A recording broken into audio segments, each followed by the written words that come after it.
This is exciting, isn't it? Here we go, guys. In 5, 4, 3. Here we go. It's time for Joan Esposito. Live, local, and progressive. Thank you for the good programming. I appreciate the content and really enjoyed every moment. It's a privilege to have you on your station and listen. It's good stuff. It's very educational. It's time for Joan Esposito on WCPT 820, Chicago's Progressive Talk. Thanks for joining me this Thursday, January 30th. The news out of D.C. isn't very good. They have changed their rescue mission to a recovery mission after a helicopter and a commuter jet collided in the air at Reagan Airport last night. There have been, I believe, 27 bodies recovered from the American Airlines commuter jet that was going from Wichita to D.C., the military Black Hawk helicopter that crashed with the plane when they were both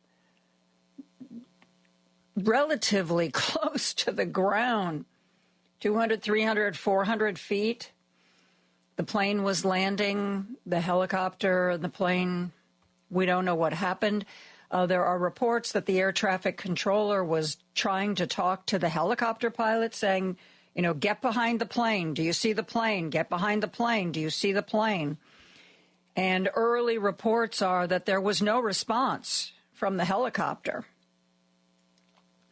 There were 60-some people on the commuter plane, 4 people on the helicopter. 1 body has been recovered from the helicopter, and I believe 27 bodies have been recovered from the commuter jet. And Donald Trump first asked for a moment of silence for the victims. And then when that was over, even though he told reporters he had no evidence to attribute the crash to changes in hiring standards for air traffic controllers, it just could have been, he said, because I have common sense. He has been quoted in the Mediaite website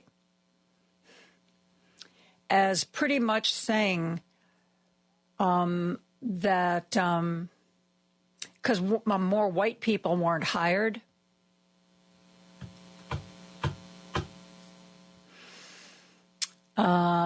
That's pretty much what that's his common sense. You know, it's just common sense.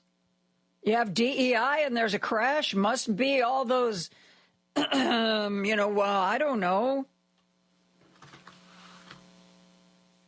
non-white people. Disabled people? Must be that, right? I mean, it's just common sense. So, we saw this in his first term, even in a time of crisis, a time when you expect words of comfort and empathy from your president, you get Donald Trump's complaints. He doesn't know how to do anything else. So, the NTSB is, of course, there and they're investigating, but the NTSB is noticeably tight-lipped until their investigation is completed. And these investigations, they may have a preliminary result that they release in the near future, but their final result will be months and possibly more than a year because they are methodical. They will recover every piece of the crash that they can. They will get every recording, every radar print, and they analyze it. And it is always a long, long time before they come out with what they believe caused the crash. Long story short, we're not going to know for a long time. We just aren't. And we have to be okay with that. Well, whether we're okay with it or not, that's what's going to happen.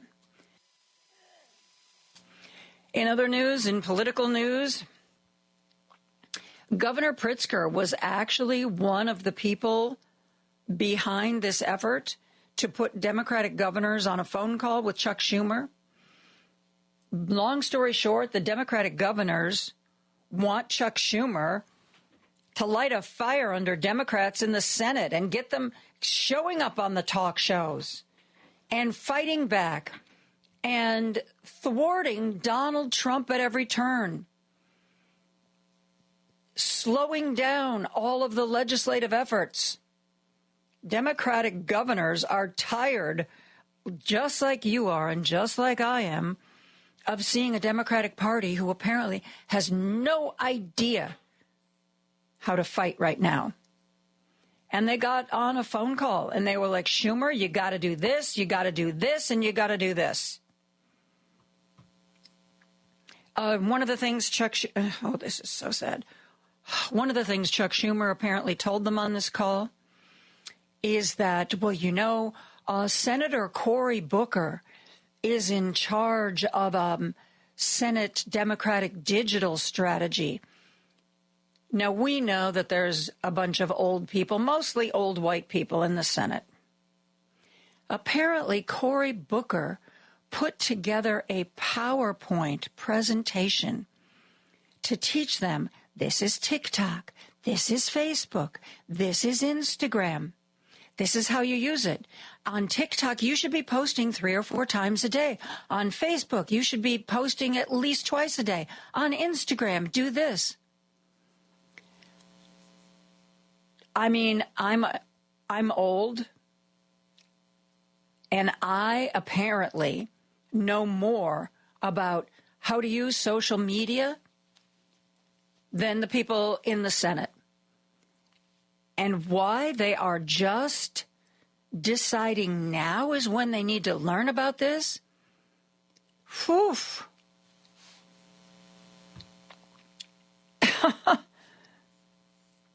It's unbelievable.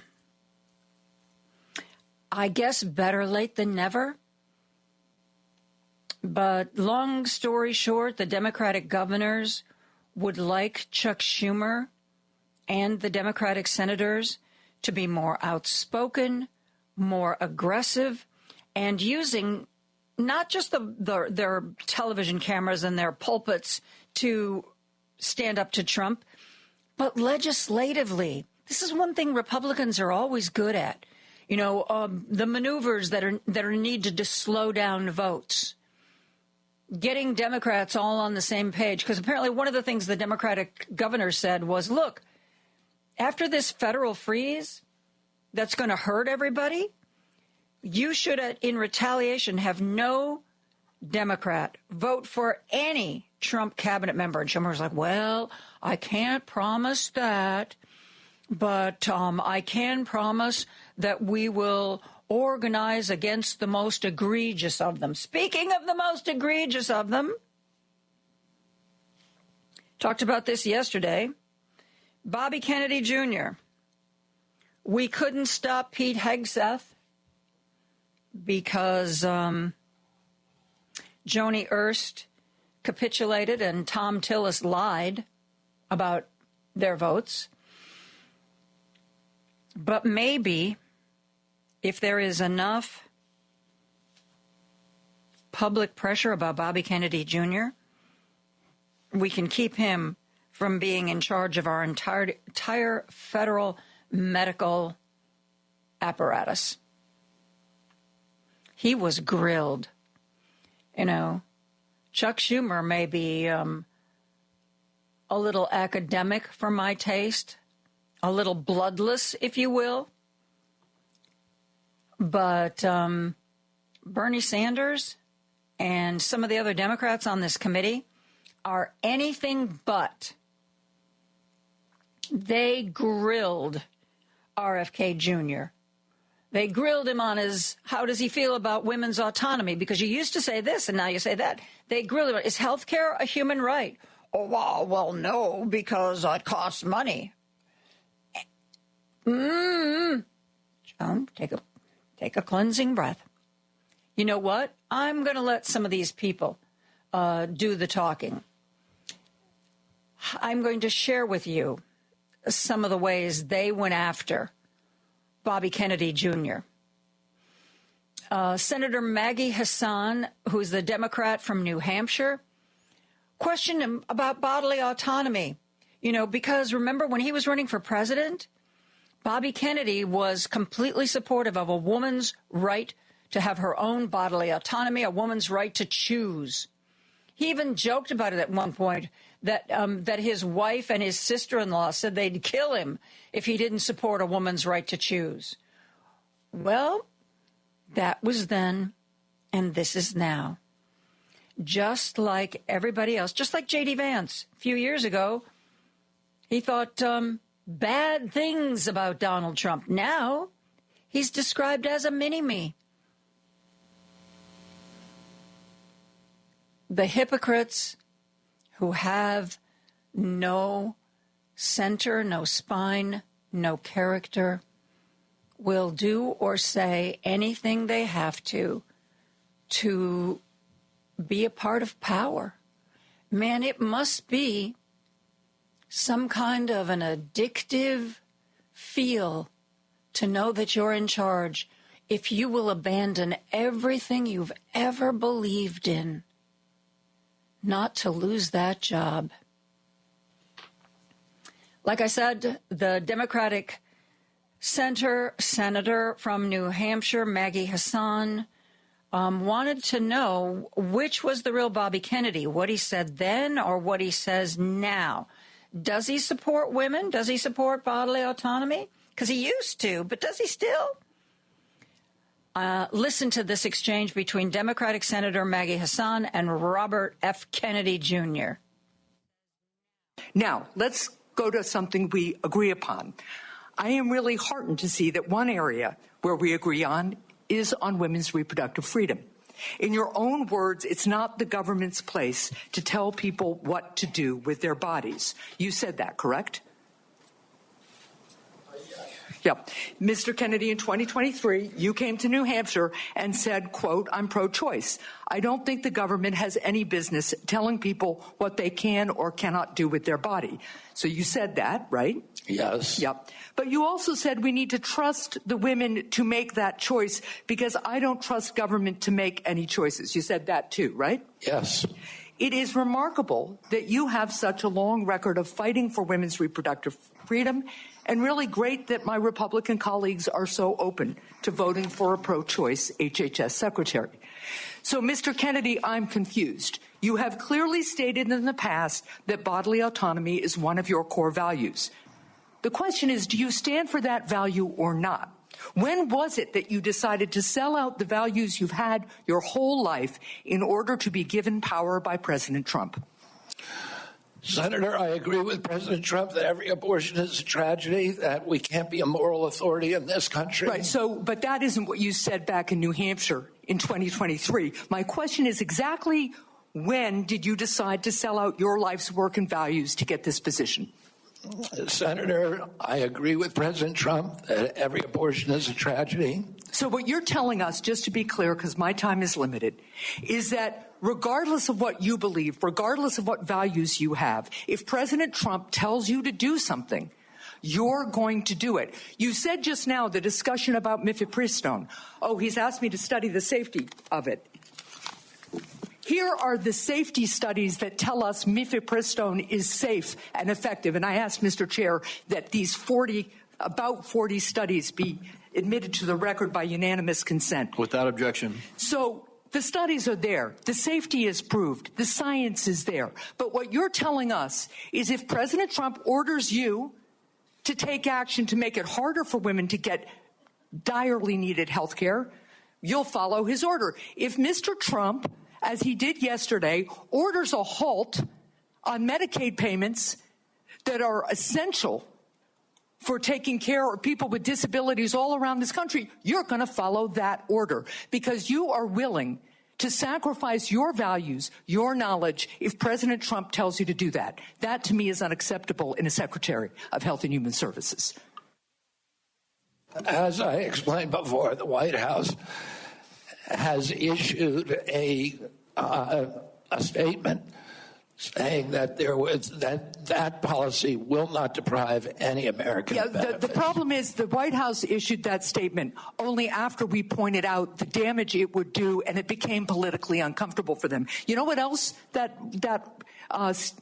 freeze on federal funding did? It halted funds for critical research that could cure pediatric cancer. So if the president tells you to do that, you're going to stop that too. That's enough. Yep, I would say it's more than enough. I wish it were more than enough. And by the way, it is not simply the hypocrisy or his lack of knowledge or his lack of any kind of management experience that should be looked at here, as Caroline Kennedy pointed out in the statement that she sent to senators and released to the public. She wrote a letter. She recorded a video. I played some of what she said yesterday about how she thinks Bobby is really, really a bad person. She also pointed out that he is actually profiting from some of his more radical stands. She said she didn't say anything earlier because she was the ambassador to Australia, and as part of the Biden administration, she didn't feel it was her place to speak out. She is no longer the ambassador to Australia, but she said when she was in that position, she learned that the number 3 killer of women worldwide is cervical cancer, and there's a vaccine called HPV that is very, very, very effective at preventing cervical cancer. Bobby Kennedy is involved in a lawsuit going after the manufacturer of HPV. Bobby Kennedy is also known, according to the Wall Street Journal, as somebody who recommends to families that they litigate against vaccine companies. Regardless of anything else, his hypocrisy on women's autonomy, he has been involved in a lawsuit that could potentially bankrupt the maker of the vaccine that can prevent cervical cancer. And he said he's not withdrawing from his part of that lawsuit. He has also encouraged families to sue vaccine companies. Even the Wall Street Journal said he could basically derail vaccine production and distribution in this country simply through the litigation. Forget about anything any action he would take as part of Health and Human Services. Caroline Kennedy, in her post for senators, talked about how Bobby Kennedy Jr. is profiting off of people's misery. She also said that he's a liar and a cheater and a predator. But right now I want to share with you the part of her video where she talked about how he is profiting by going after vaccine companies. Listen to Caroline Kennedy. His ethics report makes clear that he will keep his financial stake in a lawsuit against an HPV vaccine. In other words, Bobby is willing to profit and enrich himself by denying access to a vaccine that can prevent almost all forms of cervical cancer and has already been safely administered to millions of boys and girls. During my time in Australia, I worked on the Quad Cancer Initiative, and I learned that cervical cancer is among the top 3 forms of cancer among women in a majority of countries. Tragically, every year, more than 200,000 children lose their mothers. They are orphaned due to a lack of vaccines and screening. Those are the real-world consequences of Bobby's irresponsible beliefs. Real-world consequences of Bobby's irresponsible beliefs. Caroline Kennedy, by the way, for those of you who can't keep your Kennedys straight, she's President Kennedy's daughter, Jackie Kennedy's daughter. If you want to see the entire 6-minute video, her son, Jack Schlossberg, posted it on his TikTok channel. Look there for it. I mean, it's breathtaking. It is absolutely breathtaking. I think we have time. We just have time. I want to share with you the exchange that Vermont Senator Bernie Sanders had with RFK Jr. At the hearing of whether or not he's going to head Health and Human Services. Listen to Bernie Sanders and Bobby. Like the slogan that you coined, Make America Healthy Again. And I strongly agree with that effort. Despite spending, as you indicated, 2 or 3 times as much per capita on health care as other nations, we have 85 million people who are uninsured, underinsured. We have all kinds of chronic illnesses. Our life expectancy is lower than other countries. And for working class people in this country, they are living 6-7 years shorter lives than the top 1%. We got a problem, okay? And I'm going to suggest some ideas that I think can remedy that. Last year, the insurance industry in this country made over $70 billion, while at the same time, 85 million Americans are uninsured or underinsured. Do you agree with me that the United States should join every other major country on earth and guarantee health care to all people as a human right? Yes? No? Senator, I would say... Senator, I can't give you a yes or no answer to that question. Health care a human right. Is health care a human right? In the way that free speech is a human right, yeah. I would say it's different because with free speech doesn't cost anybody anything, but in health care, if you smoke cigarettes for 20 years and you get cancer, you are now taking from the pool. Well, and so are you guaranteed the same right, or is there also a duty? I'm sorry. I'd love to talk for an hour with you. We got a few minutes left here. All right. Every other country says health care, whether you're poor or rich, young or old, is a human right. I'm not hearing you say that. All right. You've talked about the drug companies, and maybe we agree on this one. As you all know, despite the drug companies making over $100 billion in profits, paying CEOs outrageous compensation packages, we, in some cases, pay 10 times more for the same drug. Will you support legislation that I will introduce which says that in America we should not be paying a nickel more for prescription drugs than people around the rest of the world? Yes, no? To equalize it? Not to equalize it, that we should not be paying more than other countries for the same damn drug. President Trump has asked me, in fact, I had a meeting with President Trump a week ago where we showed him the charts. He knows the charts. We're paying 10 times more from Europe. That's right. And are you going to commit to us that you will end that absurdity? I think in principle we can. We should end that disparity. Good. Okay. That's great. All right. I happen to believe that climate change is real, it's an existential threat, and it is a health care issue. Donald Trump thinks that it is a hoax originating in China. Question is, in your judgment, is climate change a hoax or is it real, causing devastating problems? President Trump and I, from the beginning, from our first meeting, agreed to disagree on that issue. I believe climate change is existential. My job is to make Americans healthy again. You believe that you disagree with Trump? You don't think climate change is a hoax, is what I'm hearing. My job here is to make Americans healthy. I'm just asking you that, Mr. Kennedy, not a trick question. I answered your question, Senator Sanders. Okay, you disagree with the president on that. I answered your question. Yeah, I'd laugh too, Bernie. He answered the questions. We're going to take a break. We're going to be back with your calls, 773-763-9278, right after this. Take Joan Esposito, live, local, and progressive, with you on the go by using the TuneIn app on your phone. Just search for WCPT 820.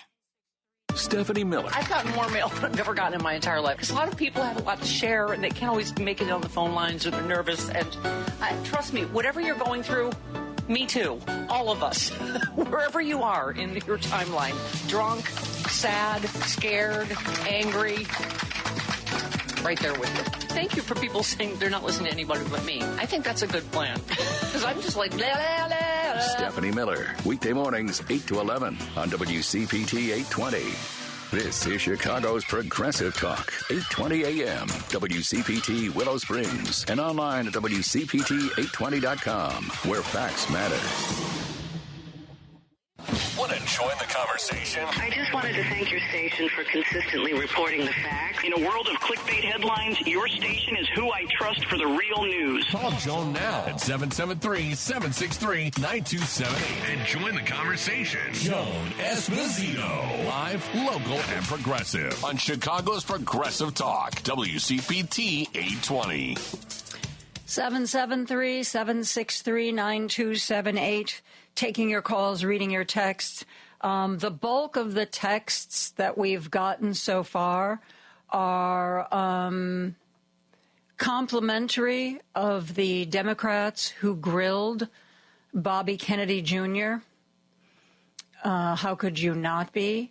Some people are also glad that Governor Pritzker has been part of a group of Democratic governors that have been trying to get Chuck Schumer to light a fire under the Democrats in the Senate, telling them to get out on the talk shows, get out in front of the cameras.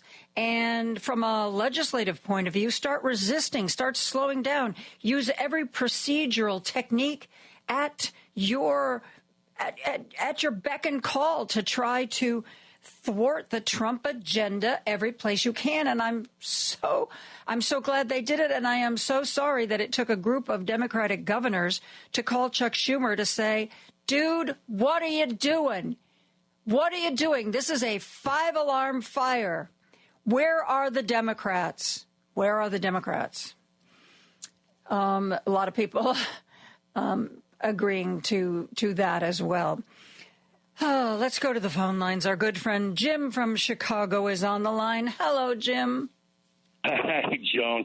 I was just thinking of the merchandise mart.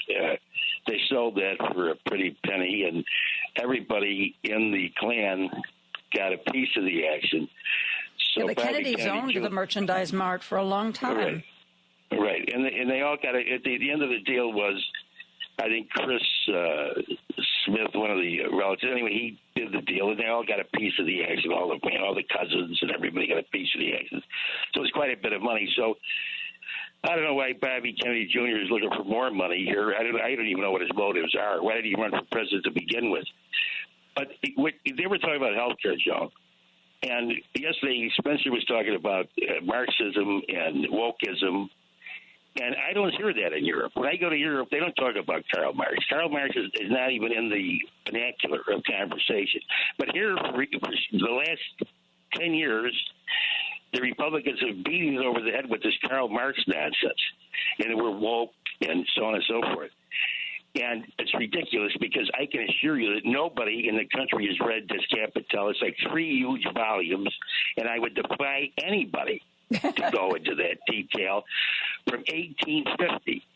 I mean, the only people that really used it to any kind of where they would admit to it are the Bolsheviks in 1917, and probably Mao might ruminate about it. But I don't recall any other country in the earth talking about it. But they've labeled us with this ridiculous wokeism and Marxism. The only Marxism I can remember is probably Harpo Marx. That's about the only Marx that comes to my mind. Now that's anyway, a Marx I can get behind. Yeah, I get behind Harpo without a doubt. With blowing his horn. The other thing was he was talking about Plato, and I just happened to be reading Plato that morning. Just an excerpt from Plato, and he describes as if he was trying to describe the human soul. It's like 9 degrees of the human soul. And he gets down to the lowest degree. The lowest degree is an ogre, dictator, treacherous. That is the ninth. That is the lowest. And that's 400 years before Christ. So that's what we've got in our hands now. And this idea that medicine is not a human right. It's a human right in every country on earth except the United States. And we know because it's just a profit motive, and they won't give up the money. They just will not get off the money.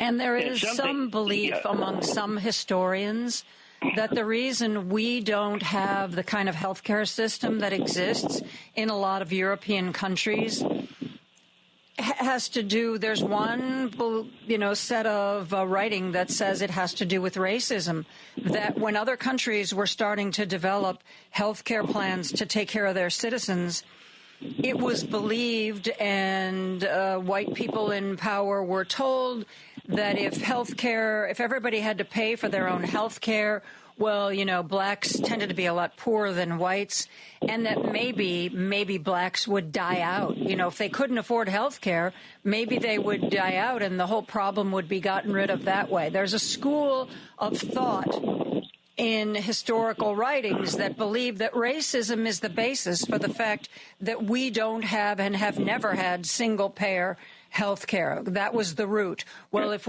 everybody has to pay and we know only white people have money, therefore, just give it time and it'll work its magic. Yeah, and Joan, you're describing eugenics, and that was popular at the turn of the 20th century, where they measured people's skulls and ears and their IQs, and they made these vast, some nut would say, well, okay, these people from this country are this or that, or categorizing these people without any scientific knowledge of any of this. But it was gospel for about 10 or 15 years. And that's why the Republicans picked up the mantle of immigration in around 1925. They used that as a cudgel because they were claiming that through eugenics, these immigrants were coming over were inferior, somehow inferior. Now, who could possibly Homo sapien, born in 1920, determine that is impossible in my mind. But yet they did it and got away with it. And then you go to communism was always after the Bolsheviks took over in 1917.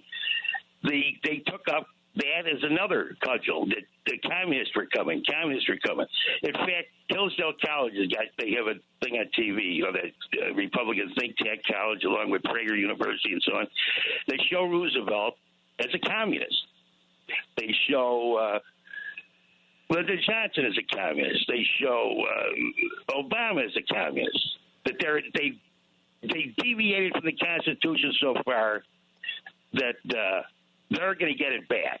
They're going to educate our youth on getting the Constitution back. Their term of the Constitution. In this time, in 1924, these Homo sapiens are going to get together and tell you what that Constitution means. And this is the fight we're in, Joe. Because I grew up in a wonderful time. Now that I look back at the 60s and 70s. It seemed so tumultuous, didn't it, Jim? And we look back on it like it was some wonderful kind of golden age, for God's sake. But I can remember with Vietnam and everything, thinking that this was just a terrible, terrible time.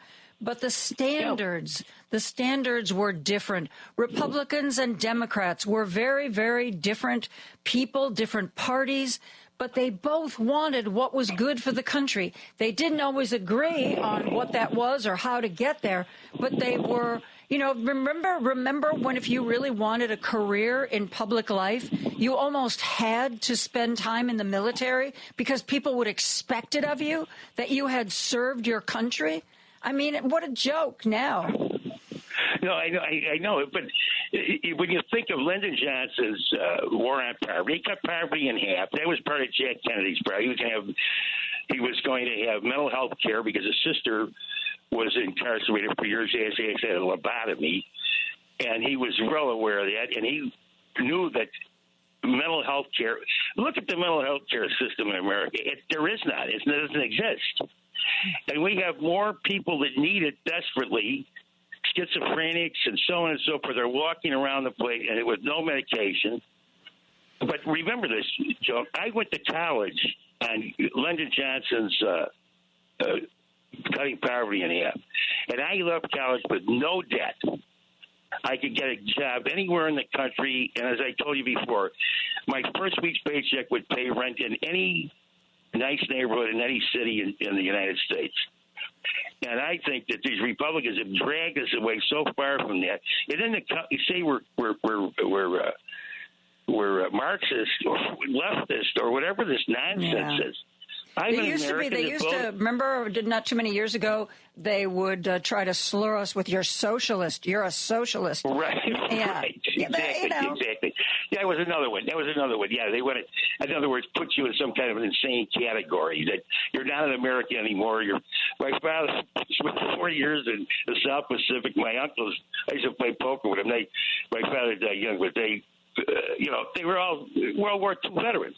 And they never talked about Marx or leftist or anything. They were just Democrats, vanilla Democrats that voted Democrat because they were union people and they were all in unions. You know what I mean, Joe? We weren't socialists or Marxists or anything else. But I want to get back to that. And if Kamala would have won, we wouldn't be on this phone. I wouldn't be on this phone talking to you. And if Hillary didn't blow. Well, what happened was that was just an impossible election to lose, but yet she lost it. So that's like fate. That's like Hitler not getting killed when he came out of the first. If Kamala had won, and not get shot. I was thinking about how I would change my show because, everything was, the news was going to be so good. Yes, I would still cover the politics and the effort to restore women's rights. But I was thinking, maybe I'll bring back the culture segments. I used to talk to Scott Duff and Rebecca Ford about TV and film. I used to talk to Tony Fitzpatrick about art and acting. I used to talk to Mark Turcotte about poetry. And I thought, it'll be great. It'll be a more well-rounded show once Kamala's in the presidency. Right. Oh, I agree. I was in reverie. I thought, well, this is going to be reverie from here on out. And now you're exactly right. Get an opportunity to discuss something besides politics, the deadly heart of politics. Something. Just the culture in general, because the Republicans want to destroy our culture. You see that they take away women's rights for no reason at all. There's no reason for it. They want to get rid of same-sex marriage. They want to get into sexuality, which they have no business being. You said it many times, Joe. If nobody has any business in your business, why would you want to rubberneck into somebody else's business? That is just preposterous to me. Anyway, Joan, I wish you was, and I wish we were talking about something different. You and me both, kiddo. This is too much. Anyway, thanks, Joe, for taking my call. Thanks, Jim. You, Joan. We're going to take a break, and I'm going to go back to the phone lines right after this. If you've missed any of today's show, you can listen on Spotify, Apple Podcasts, TuneIn, iHeartRadio, YouTube, Amazon, or HeartlandSignal.com. Just search for Joan Esposito. Live, local, and progressive. Hey, Google, play WCPT. Streaming Chicago's progressive talk from TuneIn. Joan Esposito. Live, local, and progressive on WCPT 820. We are taking your calls. Let's go back to the phone lines. By the way, it's 773-763-9278. Let's go to Greg, who's calling from Lake in the Hills. Hi, Greg. Thanks for the call today. Yeah, hi, Joan. Yeah, good to talk with you. The reason I'm calling, it's about the unfortunate air accident in, up in the Maryland area.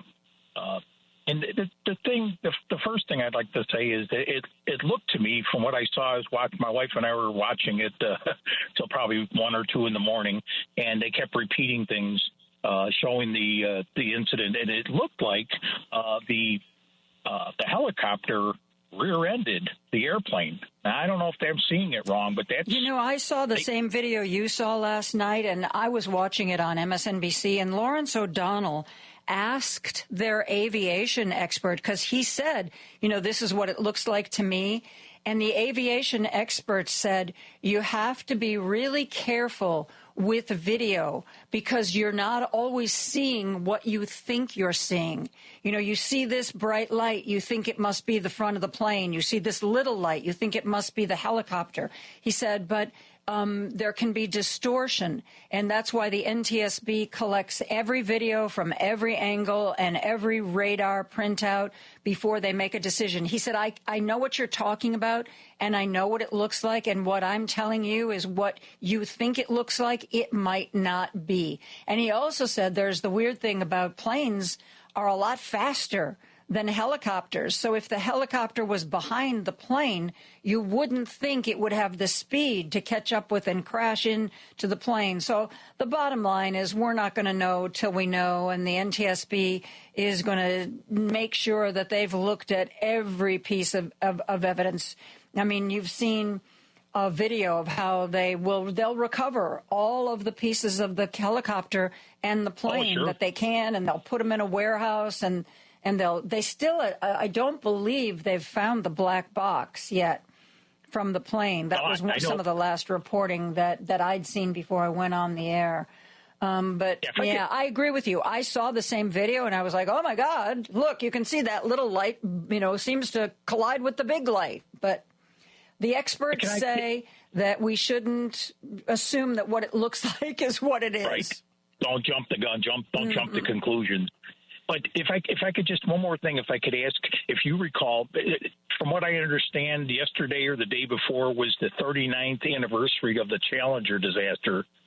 And the reason I bring that up is because, I've heard, and I haven't listened yet today to see what Trump and other, quote, authorities, the newly appointed,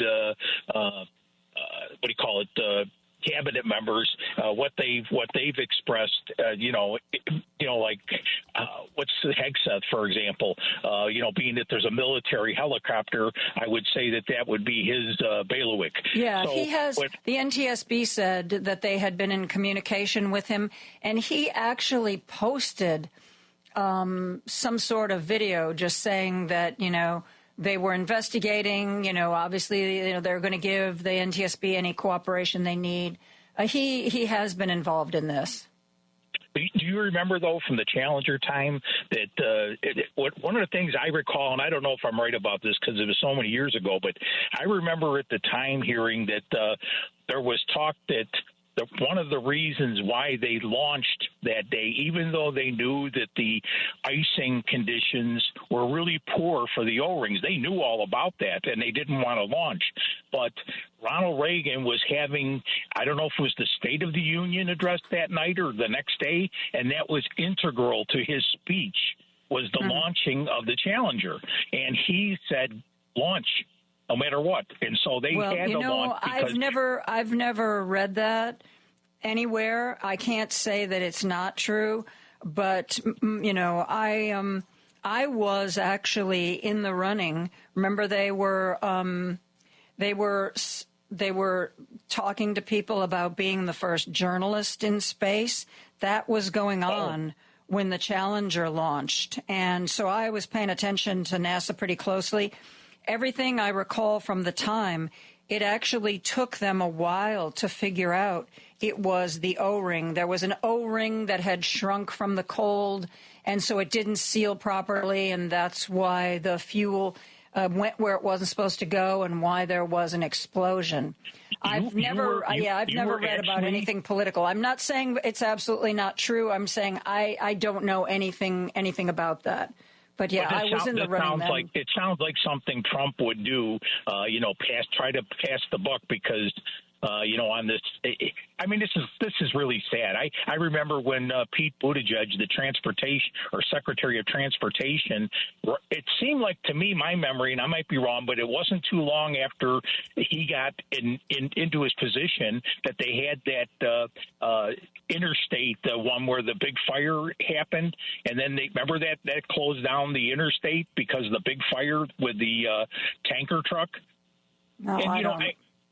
Go ahead. Well, I think that happened, and they had to restore. They got that restored within like 5 or 6 weeks, which was a major accomplishment. But the point is that, you know, you don't want to shirk your responsibility. Everybody, I think, realizes that, you know, it's not the Secretary of Transportation's fault that this happened. He just started, you know, and the same thing with Hexet. Oh, yeah. I don't well, like that's, Hexet. you know, Donald Trump blamed DEI. He blamed Joe Biden, and he also blamed Obama, which I thought was kind of interesting, and I'm not quite sure how the logic there followed. Anyway, I gotta run, Greg. Thanks so much Joan. for the call. We're going to go back to the phone lines again. Brian is on the line from Joliet. Hi, Brian. How are you? Hi, Joan. I'm doing all right. I hope you're doing well. And the reason I'm calling is I heard on the radio a couple days ago Trump saying that words to the effect that he has no use for Franklin Roosevelt's New Deal, and he said it was 100 years old. Actually, it was in the 30s and the 40s. But that would, as you know, would include Social Security. Did you hear him say that? I didn't hear him say that, but I wish somebody would have said to him, "Oh, really? What exactly is the New Deal, Mr. Trump?" Because you know he would not be able to answer that. I promise you, he could not. I know, but you're right, and it's very practically everything he says is dangerous to the health of the nation. And I was going to mention you had this excellent guest on a couple weeks now. He has a book out on liberalism, I believe. And you just had him on, I think, yesterday again, and I have a master's in philosophy, and he was discussing Marx and liberalism and Plato. Joan? Yes, Spencer Critchley. Yeah, my only point there is none of the philosophers have the whole truth, but there are some interesting, they all have something to say. Each of them has some good points without having to be 100% a devotee like any of them have the whole truth, but they all have some interesting points to make that it's worthwhile to, if people could, to at least get an introductory book on philosophy or the book. That guest is an excellent guest you have on. Thank you. I really enjoyed that. And that's all I had to say, really. Well, so thanks thank you for the so call, much. Brian. I appreciate Thank you, Joan. Yeah, let's go back to another friend we haven't spoken to for a while. Earl is on the line from Hyde Park. Hi, Earl. How are you? I'm doing fine, Joan. How are you doing today? Peachy. Can you hear me? Yes, I can hear you. I said I'm peachy. How are you? I'm doing fine. I'm calling in response to something you said about the Democrats earlier. And I think one of the reasons why we think there's such a tieback is because, remember, after Trump was elected and everything, our president, our head of the legislature said that he wanted to work with the Republicans wherever he could, and he would oppose them when we thought he couldn't. In other words, that's not what the Republican messages are. They're going to block everything. They said they're coming out against everything that the Democrats are going to be, when they were in power, we're coming out for. In other words, we don't tell them that we're going to fight for the rights of our constituents. And what I like about Tom Hartman today, when he was saying that 6 million people didn't show up to vote. Maybe they did show up to vote, but they just weren't allowed to vote because of throwing off the voter registration. Well, I mean, we don't fight. We don't have that fighting spirit. We want to be congenial, go along to get along. And we need more of an aggressive tone coming from our politicians rather than conciliatory tone. And we ought to always make sure that everybody who's a Democrat who registered to vote has the right to vote, even in the red states and in the states that we are competing for. So, the Democrats have a long way to go as far as one how to deal with the Republicans. That's all I wanted to say. Yeah. Let's just hope they get on the road, Earl. Thank you so much for the call. We've got time to squeeze in one last call. Let's go to our good friend Roosevelt. Hey, Roosevelt. Joan, thank you for taking my call. I'm going to go real fast because I know you're running out of time. Okay. First, I want to start with Guantanamo. Okay. So, can you clarify something? Are there really 30,000 beds, or is it 780, whatever it is, in Guantanamo? Well, I don't think there are currently 30,000 beds. I believe that is what Donald Trump believes the potential for, because of the space at Guantanamo. He has the potential for 30,000 immigrants. I think that's what he was saying. But you know what? I'm not a Trump whisperer, and God knows what the guy means. Right. Well, the reason why I'm saying it is because see what happens on Spanish station TV. All they do is Trump said. You know what I'm saying? They don't present anything else. That's it. It's like Trump said. And it ain't necessarily news. It's just like a show with 5 women, beautiful women, of course, and just repeating the words that Trump has said it in a press conference. Subject number 1. Subject number 2, when it comes to the airplane crash, how much impact do you think the fact that Trump, on his first full day as president, fired the safety, what is that? I don't know. Well, he fired a lot of people, yeah. And it doesn't appear that it doesn't appear that there was anybody fired who would have circumvented this crash. But again, we're at the very, very, very beginnings of investigating this, and we're not going to know for months, Roosevelt, exactly what happened. I'm sorry I can't let you make your second point today. We are out of time. I got to get to the news. So thank you for the call. We are going to take a break for news. We will be right back after this.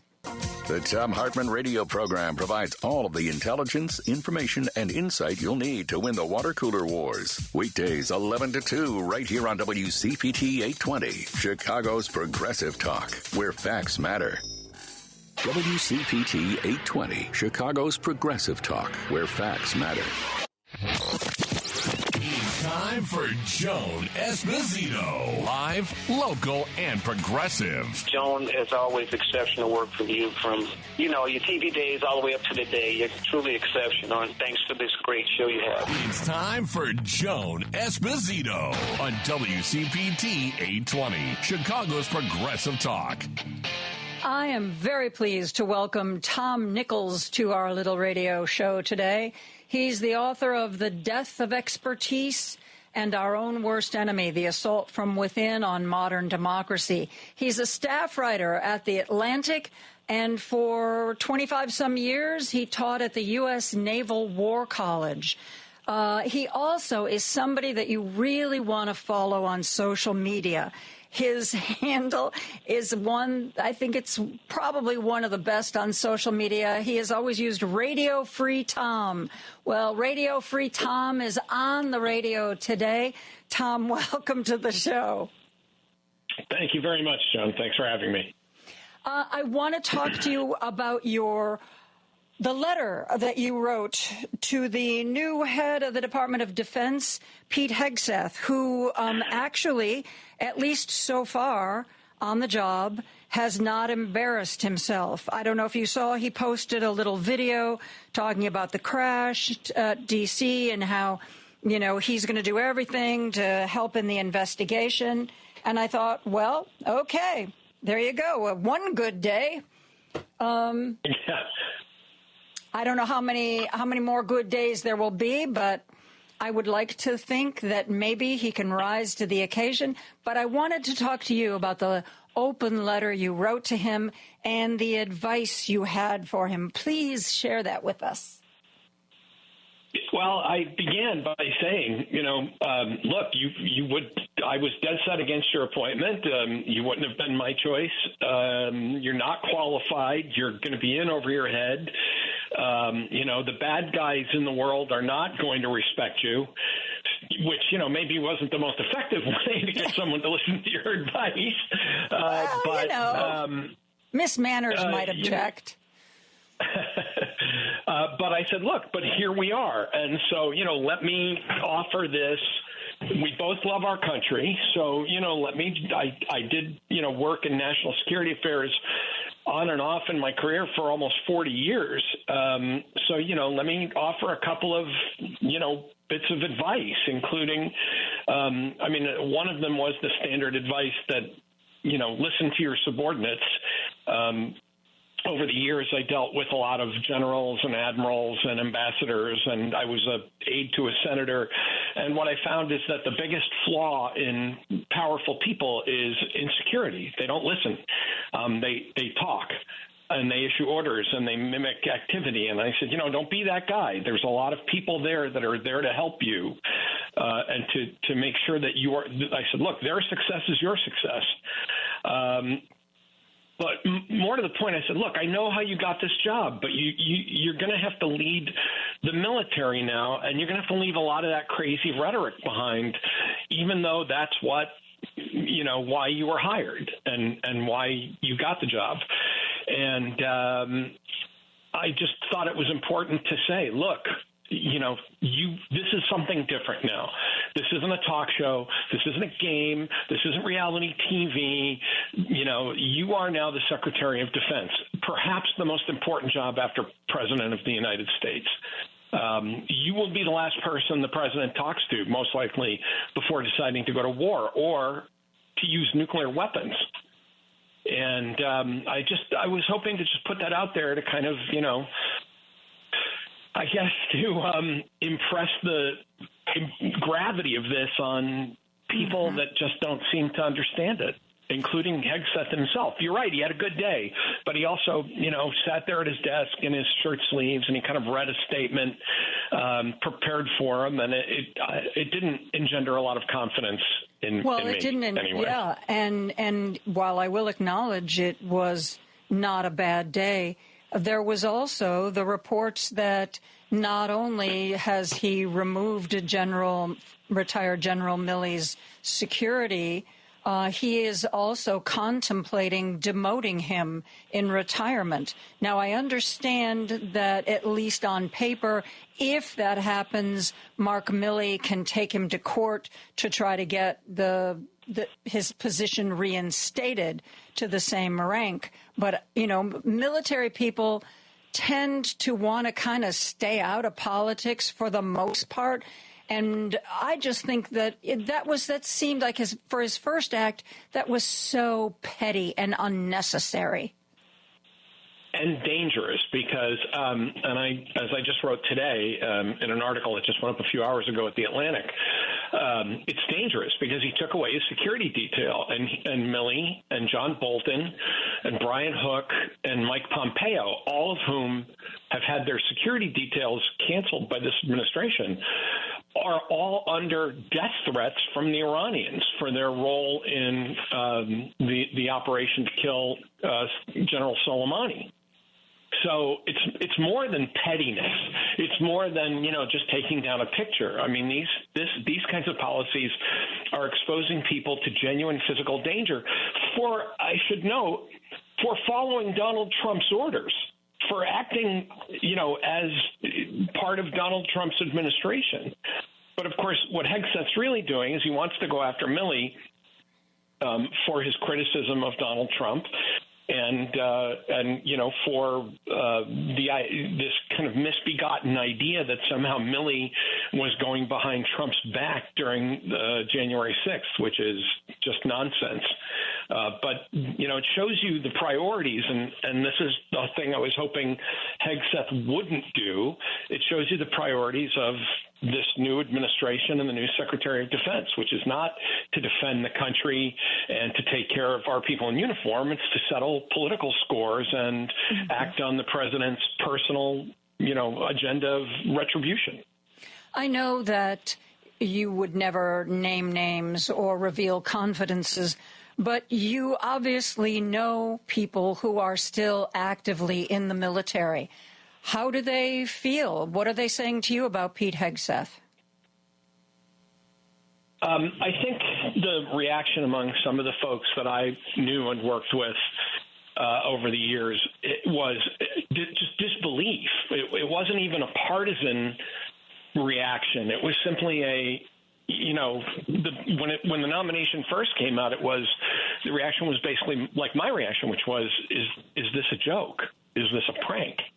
Is this tweet real from Donald Trump actually saying Pete Hegseth is the nominee? Because I think Hegseth was so far off the charts unqualified. I mean, he might be the most unqualified major cabinet nominee in modern American history. Let's put it that way. Yeah. So I think a lot of folks just looked at it and said, this can't be real. This can't be happening. How does this person who's never really managed or done very much other than, becoming a major in the Army, how is this person going to run a $3 million, basically the biggest bureaucracy in the world? And I think that, there's still a kind of general sense of shock that this even was possible. I think even to the last minute, there were people still saying, look, the Senate's going to do the right thing. They understand that this is impossible, that, it can't happen. And I think, we saw how that went. There are members of the Senate who themselves either have served in the military or who have family who've served in the military. And I've got to tell you, if I were in the military and I were looking at the Republicans in the Senate, I would consider this a huge, huge betrayal. The fact that, somebody pressured Joni Ernst. She was clearly ready to get rid of his nomination while it was still in committee. Tom Tillis lies to Hegseth's former sister-in-law. Oh, if you just go public, I'll vote against him. It's the cowardice is staggering to me. Yeah, it's incredible political cowardice from people who basically like being senators. I mean, I worked in the Senate, and I can tell you that, senators love being senators.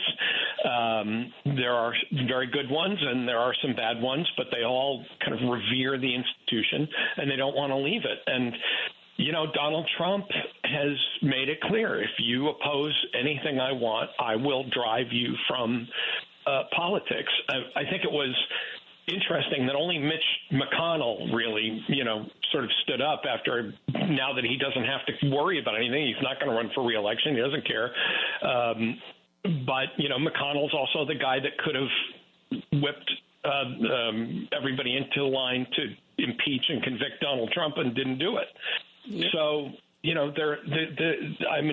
don't really have any confidence that they're going to stop RFK or Tulsi Gabbard or Kash Patel. I mean, these are all incredibly dangerous and irresponsible, and I would even say reckless nominations, but they're probably going to go through because obedience to Donald Trump is now the most important value among Republican senators. There have been reports that Donald Trump wants to purge the upper echelons of each of the military branches so that he can install more Trump-friendly leadership. He's already gotten rid of the head of the Coast Guard, Linda Fagan, saying that she was, something about DEI. She was too supportive of it. She was too much DEI. Something about DEI offended him, about Linda Fagan, the commandant of the Coast Guard. Do you think that he and Pete Hegseth are going to carry out a purge? I think they're probably going to try, and Milley is kind of a good test case because what they're doing to Mark Milley is unconscionable and I would say stupid, except that it has such severe repercussions, to basically call in a 4-star and say, we're going to take away a star because we just don't like politically, we just don't like you. And I think it may be a test case to see who pops up, among many of Milley's retired colleagues and other leaders in the defense community to say enough's enough.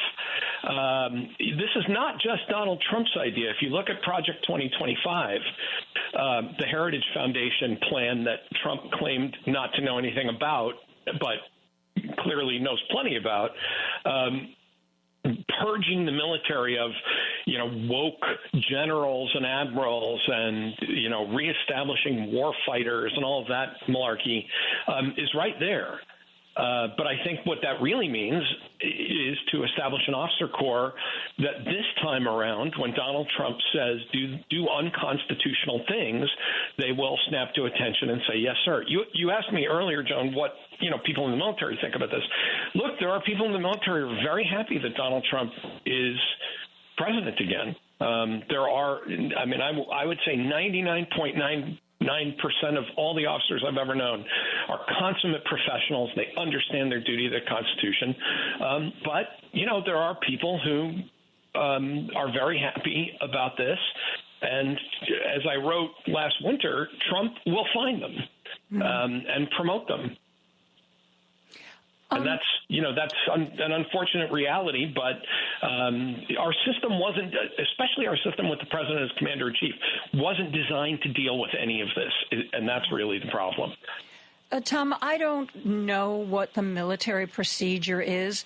If Pete Hegseth says he wants to take a star away from Mark Milley, can he just write his own little executive order? Is there a process? Is there a hearing? Yeah, there's a whole process, including an investigation, and the Secretary of Defense can accept or reject the findings of that.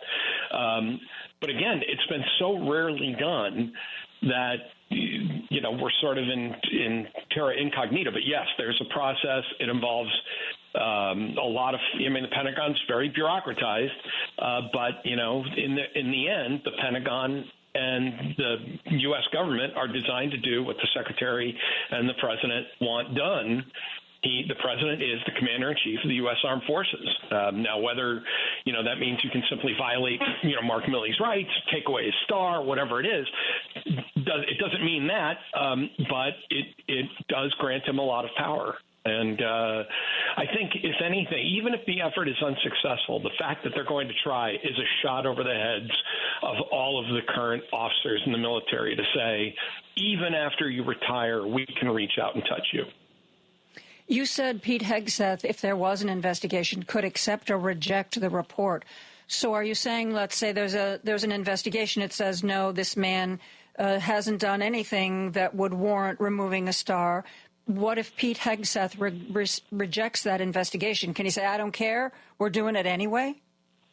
Yeah, I'm not a military lawyer, so I'm not actually sure what happens in that case. But my guess is that Pete Hegseth is not going to approve an investigation that wasn't going to reach anything but that conclusion anyway.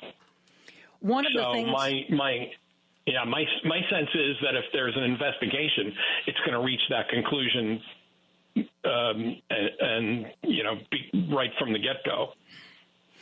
Mark Esper, in Trump's first administration, famously restrained him when Donald Trump wanted to use the U.S. military against protesters. And Mark Esper was like, yeah, just really can't do that. No, this not the right circumstances.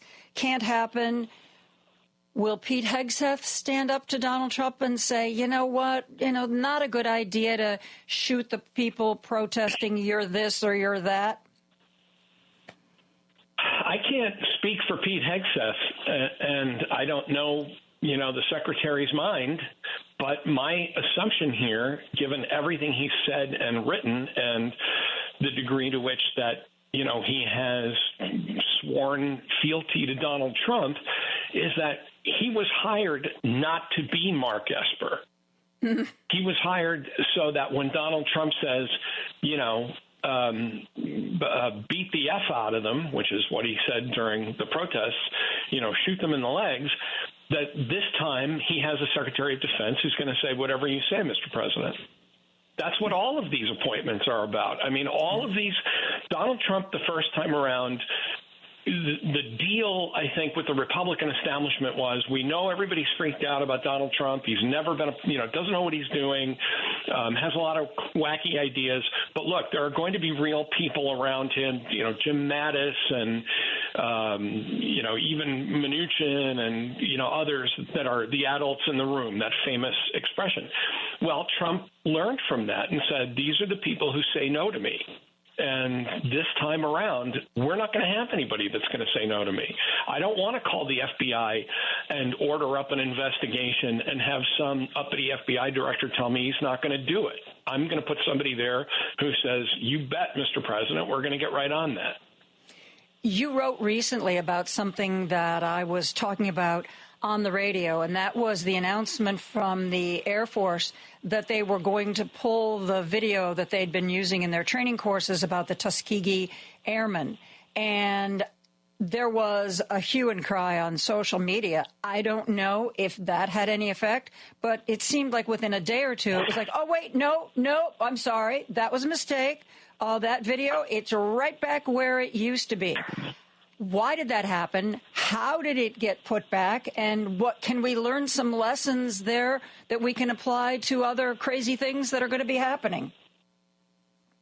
Yeah, it was interesting that Katie Britt, the senator from Alabama, was up in arms about this. She said this is an example of malicious compliance. That is when people say, okay, I got an order I don't like, so I'm going to fulfill it in the most damaging way possible.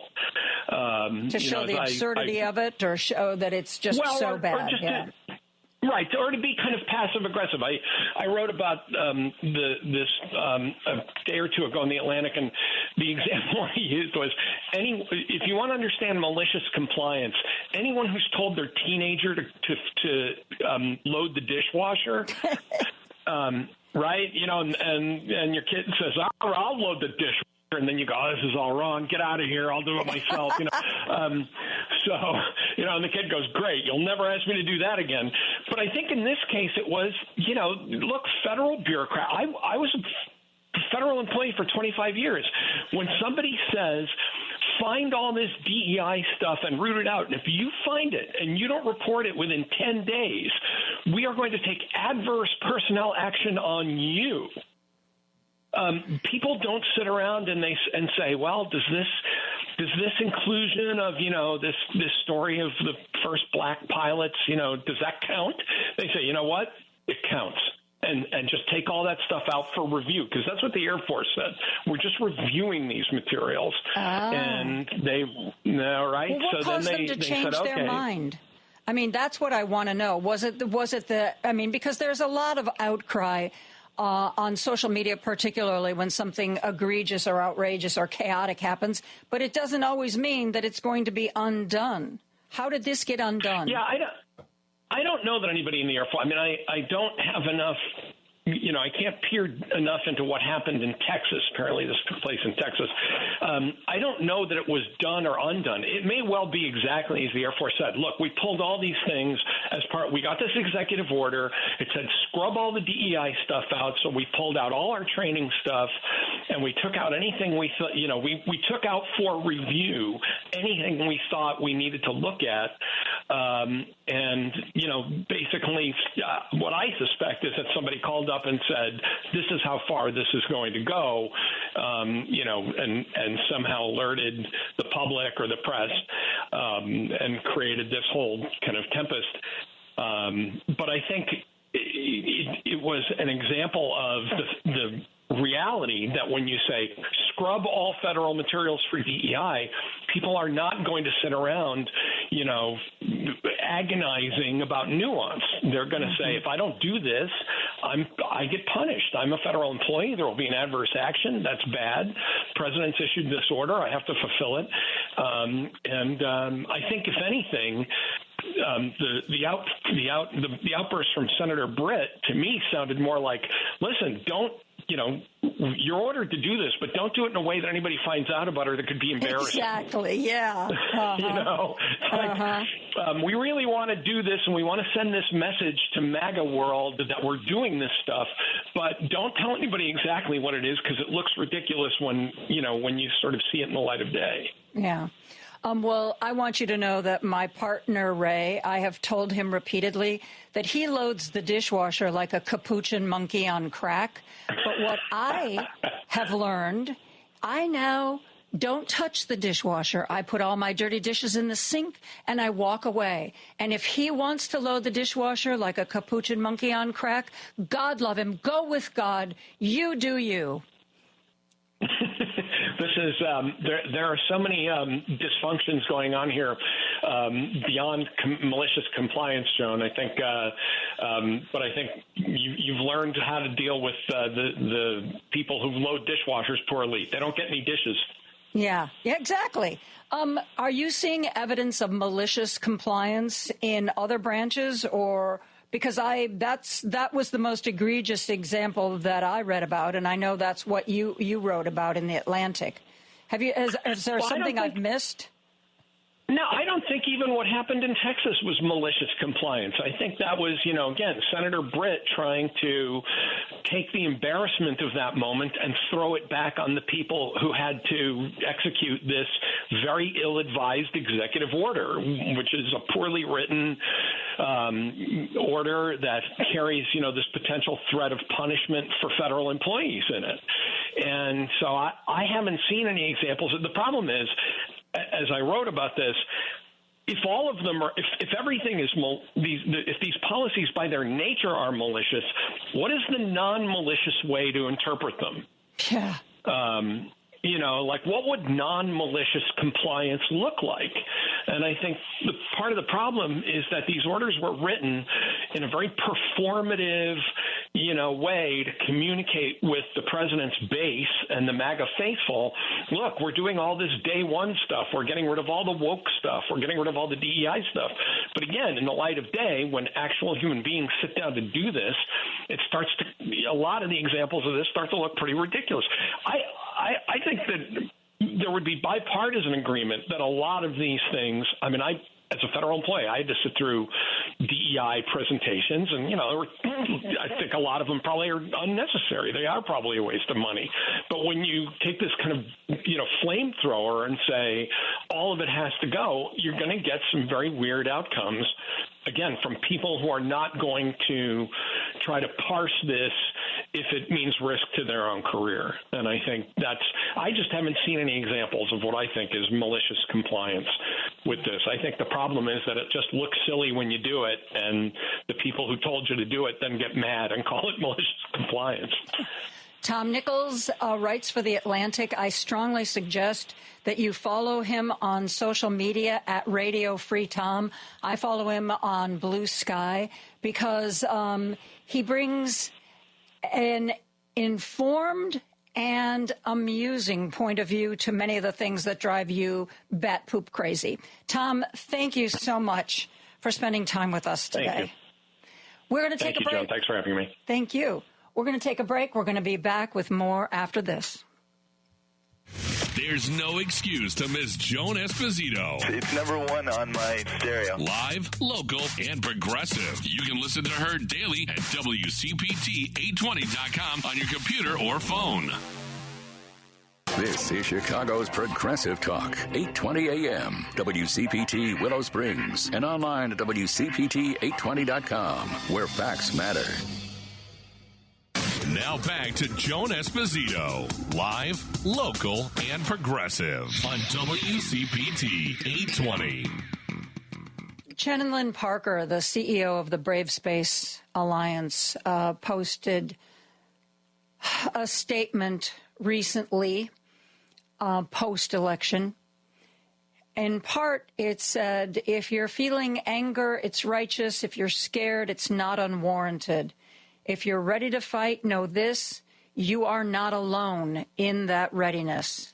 Across our communities, there are people standing with you in the streets, in advocacy organizations, in grassroots movements, in mutual aid networks, and even in systems of power and government. We are many, and we are connected by our shared commitment to justice, equity, and liberation. And man, those are words that we should all write down, print out, tape to the wall, put on the desktop of our computer, because it's how we felt, how we feel, and how we are going to be feeling in the days ahead. Shannon Lynn Parker joins us now. to talk about where we find ourselves at this moment in time. Shannon, thank you so much for being here. Oh, my goodness. Thank you for having me. Thank you so much for quoting those words that meant so much to me then, still do now, and I hope they serve as a rally cry for us all. Thank you. Yeah, and I loved the way you ended it. We have stood together in the face of adversity before, and we will again. Let's hold each other close, keep each other grounded, and move forward in courage in whatever form that takes for you. And if you can, when you're ready, be brave.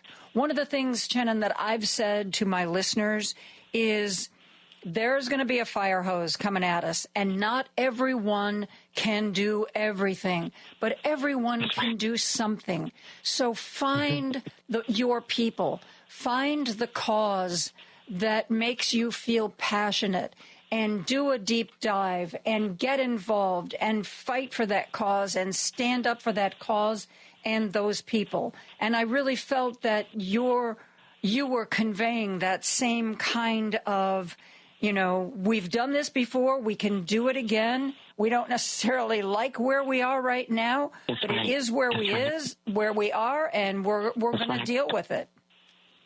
That's correct. It's where we are. Yes. It is where we are.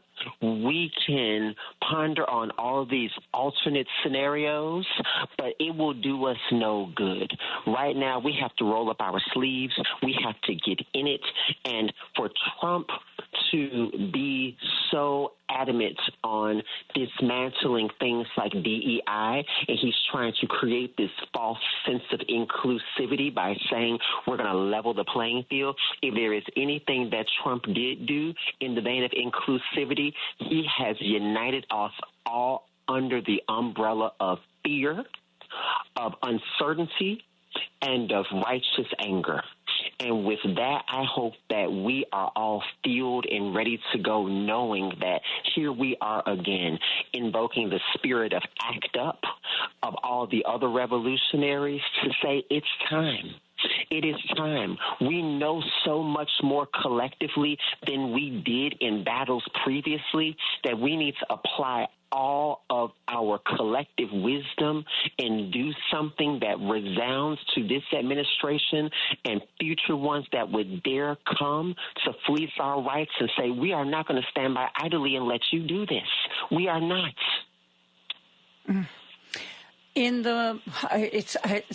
I was going to say in the time since the inauguration, which was only 10 days ago. It feels like it was already 2 years ago. Yeah. But as you've gotten together with other members of the Brave Space Alliance, what have the discussions been? What's the thinking about the best way to move forward? First and foremost, we've got to make sure that our community members are stable, are safe. Right now, things like gender-affirming care are being attacked, but people are having areas in their lives attacked where they're not going to be able to get essential needs like food, finances for employment, to pay their rent, their bills, so on and so forth. So Brave Space is ensuring that we have a sound infrastructure so we can fill in those gaps through the services that we offer, which are food, clothing, some behavioral health therapy supports, things like that, because people are going to need to be in as best shape as possible to face what's ahead. Secondly, we're just really calling for convening of our people, as you say, so we can get together and figure out which areas can we take so we can really battle against what's in front of us at the moment. Mm-hmm. There is talk that there are a couple of cases working their way up to the Supreme Court that cases that people like Alito and Clarence Thomas could potentially use to try to strike down Obergefell, the ruling, just like Roe v. Wade, that Obergefell, said, yeah, gay marriage, of course. of course, it should be allowed. Are you concerned about that? Do you think that it is going to happen this year? I'll say this. What we've come to learn in these past 2 weeks or so is that anything is possible and nothing is off the table. But I'm going to tell you something. What we saw during marriage equality was a swell of individuals from the LGB, and I'll even say T community, that got behind us for that one purpose, marriage equality. But then after they had the right to marry, they left. They forgot that there were many more battles to fight. So now I'm really interested in seeing if this were to go the way of Roe v. Wade, will they actually come back on board? Because let's face it, we know that there's individuals on our side of the community who also voted in the way that we see now. And I wonder, will there be regrets if we see marriage equality go away? That remains to be seen. But yes, I do not believe anything is impossible at this moment. I could be wrong, but I think that it's in its last gasp at this moment, to be honest with you. Wow. We have a vicious Supreme Court right now. Yeah.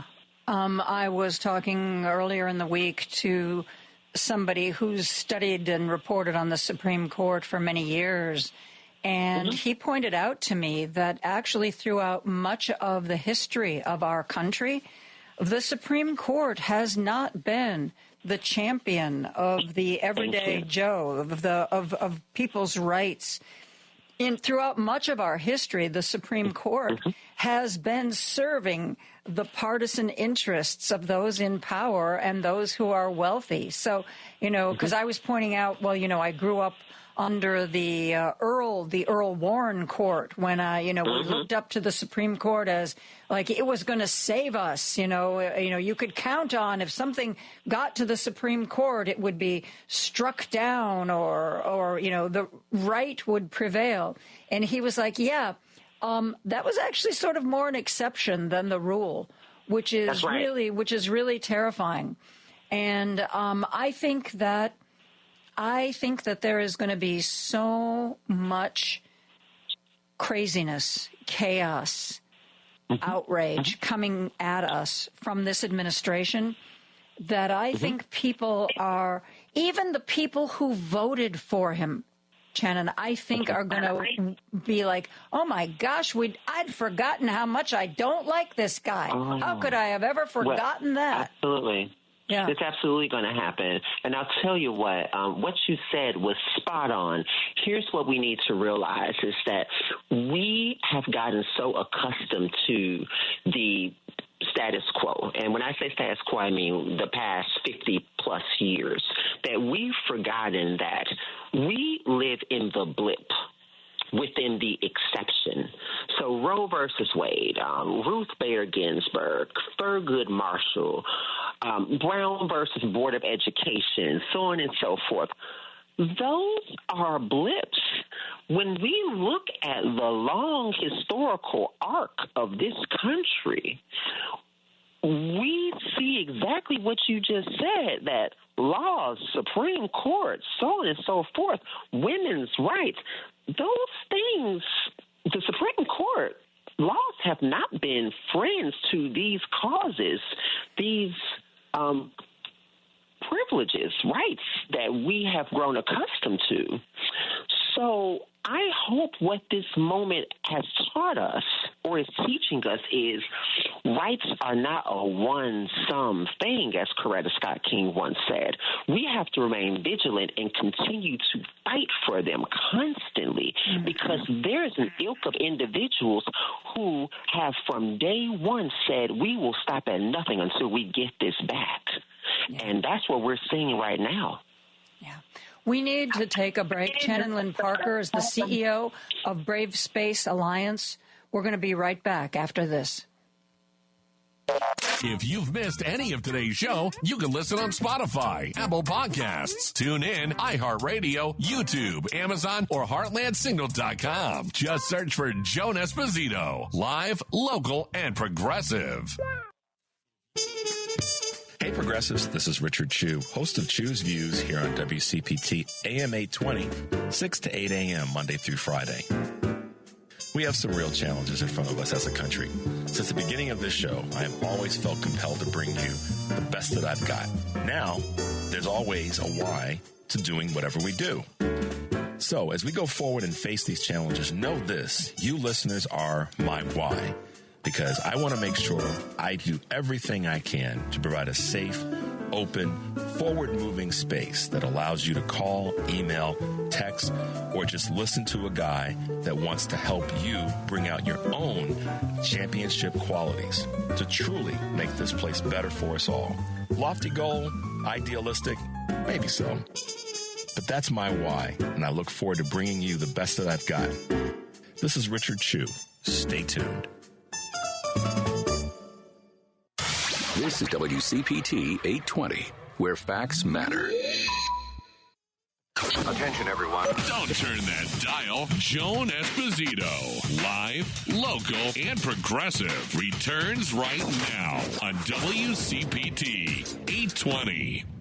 Shannon Parker is the CEO at Brave Space Alliance. We have been talking about Trump 2.0 and what it looks like we might be in for in the very near future. But Shannon, I want to back up a little bit. For our listeners who aren't familiar with Brave Space Alliance, what is your organization? What is the work you do? Oh, that's a great question. So we are a Black-led, trans-led, LGBTQ plus organization. I emphasize plus because we see all individuals in community. We have a particular focus on enriching and uplifting members of the South Side of Chicago. But again, all are welcome. We have 4 pillars of dignity: health, housing, food, and identity. We offer food products. We offer support groups. We offer housing supports, just to name a few. Also some mental health supports and Narcan, right? So we really have a really rich, robust organization that's here to respond to community need. And how do you get in touch with the people who can benefit from your services? How do you get the word out? Where do you meet them? Mm-hmm. So we do a lot of outreach on our own. We go out to community through various networks. We do a lot of street outreach, we can't expect that sitting at our desks or sitting inside is going to reach folks. We go to people, but also to our community advocate for us a lot. A lot of what we do is word of mouth, and we see so many community members from various walks of life with various needs come into Brave Space and just find community. So those are the primary ways in which we find our people. Also through social media, right? Through those avenues, but really, honestly, good old-fashioned boots-on-the-ground outreach. A lot of folks have forgotten all that. We've gotten too fancy. We need to go out there and get our feet on the soil and meet people where they're at. I know that there is a lot of need out there, but if you could identify what right now the greatest need is, what would you say? Oh, wow, man, I tell you. Yeah, I know. It's a tough question, and I apologize. No. I think, here's the thing. With marginalized communities such as ours, no matter who's in power, the needs kind of stay the same. People always need food. People always need clothing. People always need medical supports. And I guess right now, more than anything, people need community. So the greatest resource that we offer is a place for folks to feel safe. during the hours that we're open. And we give people a place where they can do a check-in with our, with our social worker.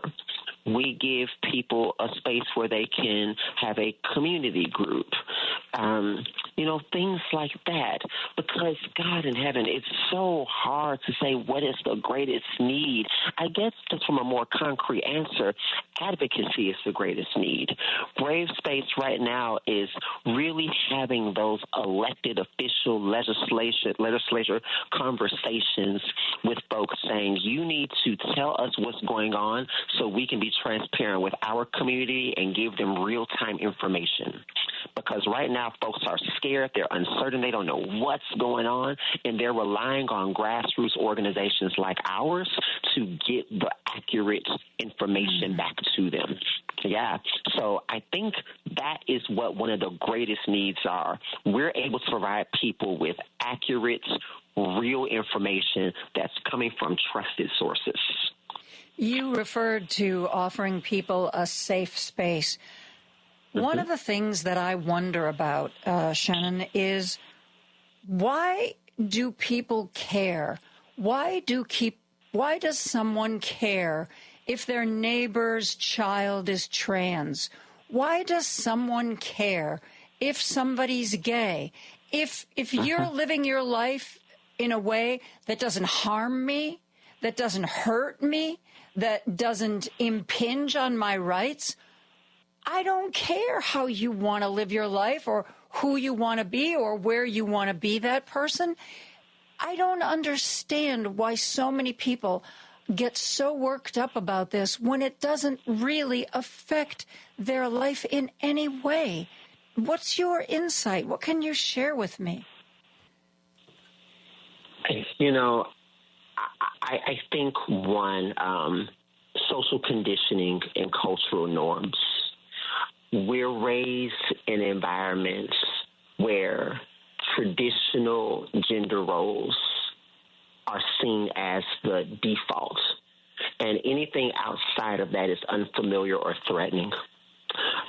We've been brought up with these misinterpreted or just flat out incorrect ideologies that really perpetuate that fear. Again, misinformation plays a big role to say that our identities are a choice, are a threat to children, a sign of moral decline, and none of it's true. But I think above all, to be honest with you, control and power. When you paint LGBTQ people's rights as a threat, they can mobilize voters or followers. When we look at what this administration has done, they literally won on the backs of trans people by providing misinformation. When we saw those ads in Ohio go out that were just completely ridiculous about trans women in the bathrooms, it was just unbelievable. Also too, there's something else that we don't talk about a lot, but there's a lot of projection and internal struggle that a lot of people face, right? So there's an internalized homophobia at times. There's so many different layered things that people deal with that really fuel so much of this unnecessary fear and hatred and misunderstanding. And just to close it out, honestly, we just live in a world where everyone wants to feel better than somebody at some point, And if I can assert dominance over you, then it makes me feel better about my crappy life in this moment. And that's a shame, but that's a lot of it too. It's so funny that you use those words to describe it, because I saw someone, and it was just a regular person, not anybody famous, post on social media that harming another person does not improve your life. It doesn't make you richer or smarter or a better human being. It doesn't do anything to improve your existence, looking down on somebody or harming somebody. And I thought, why doesn't everybody see it this way? I wish, right? Yeah. I tell you, but, and this is my own conjecture. You know, I have nothing to substantiate this. But I'm a firm believer that a lot of people who voted for the current president did not vote for him because they believe him. I do not believe that they voted for him because they believe he will make your life better. I believe they voted for him because they are hoping he will make our lives worse. You have individuals who are so upset, so angry that they feel as if they've been written this bounced check, that somehow their skin, their sex, their station in life will somehow work for them and give them carte blanche merit. That when they felt as if that were not going to happen and other folks were getting ahead, they said, I need someone to help bring you down. And again, that's just Shannon Lynn Parker saying this, you know. I could be totally off base, but I somehow don't think that I am. I somehow don't. It's really almost believe this that. sense that somehow trans people, gay people, black people, even those uppity women, that somehow they have taken something away that should have been mine. Right. My life would have been better, you know, if I hadn't had that unfair competition or I don't know what we do with that. Honestly, I don't know what we do with that. I tell you, folks have to wake up. Folks have to wake up. And one thing about the dark that's good is this. In the dark, we are all the same. Right now, we are all grasping for the wall. We're all stumbling and falling, and we're afraid because we can't see what's in front of us. But if you're smart, if you're in a dark place, you will grab hands, and you will calm down, and you'll figure out how to get out. And that's what we need to do right now. The beauty of the dark is right now we all look the same. We need to calm down. We need to lock our hands, and we need to figure out how to get out of this mess. The listeners who are listening to this conversation right now, how can they help? How can they be an ally to your organization and the work you do? Well, more directly, they can support us by going to bravespacealliance.org. You know, you can always donate. As you all know, federal funding is under attack. And organizations like mine oftentimes run off of federal dollars. We know that everybody is headed towards potentially tough times, and I get it. People have to feed themselves and take care of their families. But if there's anything that you all can do for us, you know, don't forget us, because we're out here trying to fight for us all. Volunteer. My goodness, we love bodies in the space. You know, there's talent, there's time, and there's treasure that you can also give to Brave Space. If you know people in the government, if you know people in certain areas, advocate for us, speak up for us. And I tell you, the greatest thing that you can do for us, and it may sound so cliche, be good to each other. We're all in a battle right now. Be good to each other. Interrupt violence. There are innocent people in this city right now who are simply seeking a better life, and they're literally being hunted down. Interrupt it as best as you can. You know, that's what you can do for us. So, yes, there's the tangible, but there's also the intangibles. But I tell you what, when I leave Brave Space at the end of the day and go home, I have to face this world outside of those walls. And to know that there's folks like you out there who want to make sure that I have safe passage, you've done more than enough. Those are wonderful, wonderful words of advice, Shannon. Thank you for everything you do. Thank you for everything your organization does. And I have a feeling that in the coming years, or at least until the midterms, let's cross our fingers for that, but at least until the midterms, we're going to have to check in with one another and kind of see how things are going and how people are doing. We are, and I'm here for it. And I want to thank you for your platform. Thank you for being here for your listeners. Listeners, I thank you for tuning in to folks, like Joan and so many other people. And again, thank you so much. Thank you all. This is Shannon Parker, CEO at the Brave Space Alliance. We are going to take a break for news.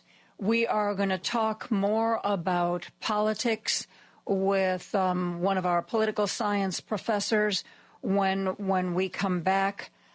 I also, real quick, want a little programming note. Remember, it is this coming Saturday, February 1st, that Richard Chu and I are going to be over at the North Shore Center for the Performing Arts before the 7:30 show of the Capitol Fools. We have a little WCPT table. We hope you'll stop by and say hello. We'll be back after the news. Hey, where's Hal Sparks? I'm not sure where he is now, but I know where you can find him Saturdays at 11. He'll be right here on WCPT 820 for the Hal Sparks radio program, Mega Worldwide. You're listening to WCPT 820 because facts matter. Joan Esposito, live. Celebrating our power to bring about change. Local. Everybody has to work together. And progressive. I think you get the idea. On WCPT 820. I am pleased to be joined by political science professor Karen Holt from Virginia Tech. We are going to be talking about Trump 2.0, his appointments and his pardons. Karen, how are you today? I'm well, thank you. Thank you. Well, we've got Kash Patel testifying today that nothing that he has said before matters. That should not be taken into consideration because all that matters is what he wants to do with the FBI. I think there are a lot of people who would like to apply for jobs and say, you know what, don't look at my past. Don't look at anything I've done, any place I've been fired, or anything bad I've said. Just let me tell you how I want to do this job and do it really well. It doesn't seem like the strongest argument that could be made. What do you think, Karen? I think that's absolutely the case, and at least historically, one of the purposes behind these Senate confirmation panels has to really probe into what nominees have done in the past, what their written and performance records look like, and then ask the question, is this the appropriate person for the job? Clearly, in the current circumstances, some of the nominees are moving away from that. We are in such incredibly partisan times. This idea that no matter how bad a cabinet nominee is, I'm a Republican, so I'm going to vote for them. That gave us Pete Hegseth, a man with a terrible, terrible past.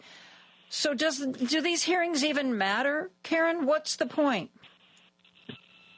I think that's a wonderful question. So often these hearings have become mere performative exercises, and they reveal very little about what a nominee might do or what some of the concerns of the committee members are about the nominee. Rather, they are in some ways aimed to a range of other audiences outside the U.S. Senate. Having said that, it still may be somewhat important to remember that also on these committees, in most instances, some Democratic members of the panels are going to be asking more pointed questions and try to elicit at least some kinds of responses that reveal some of the concerns they may have about the nominees going forward. Though it seems that, I don't think Kash Patel is suitable. I don't think Tulsi Gabbard is suitable. But if there was one that was going to go down, I thought there was the strongest shot with Pete Hegseth, particularly when his former sister-in-law came out and said, that his previous wife had found him emotionally abusive and was frightened of him. He kept saying that the woman who he paid off not to talk about her rape allegations, that she was free. She was free to, he wasn't holding her back. She could talk to anybody, though, of course, it was also reported the same day he said that, Hegseth's lawyer apparently reached out to her and said, oh, but by the way, but if you do talk, we're going to sue you for defamation. I mean, if we can't prevent a man with a known alcohol problem who is at least a potential rapist and abuser from taking one of the most important jobs in government, what hope do we have for the other positions? I think those are all fair and important kinds of comments. The one additional criticism that you did not mention about Mr. Hegseth is he has virtually no management experience, especially of organizations as large as the Pentagon. And of the two sets of experiences he has had, he was dismissed from the positions. So I think there are a whole range of concerns that were expressed about Mr. Hegseth. What it may well underscore is not only the differing kinds of power that now exists in the Republican Party. Evidently, members of the Senate panel who had expressed real concerns about Mr. Hegseth had commercials run against them in their home states, threatening their positions in office. At the same time, we could argue that to some extent, some of the charges against Mr. Hegseth have been normalized in the debates over the last couple of years, going back to the first Trump administration and some of the nominees to the U.S. Supreme Court as well. I think you hit on a key word there, normalized.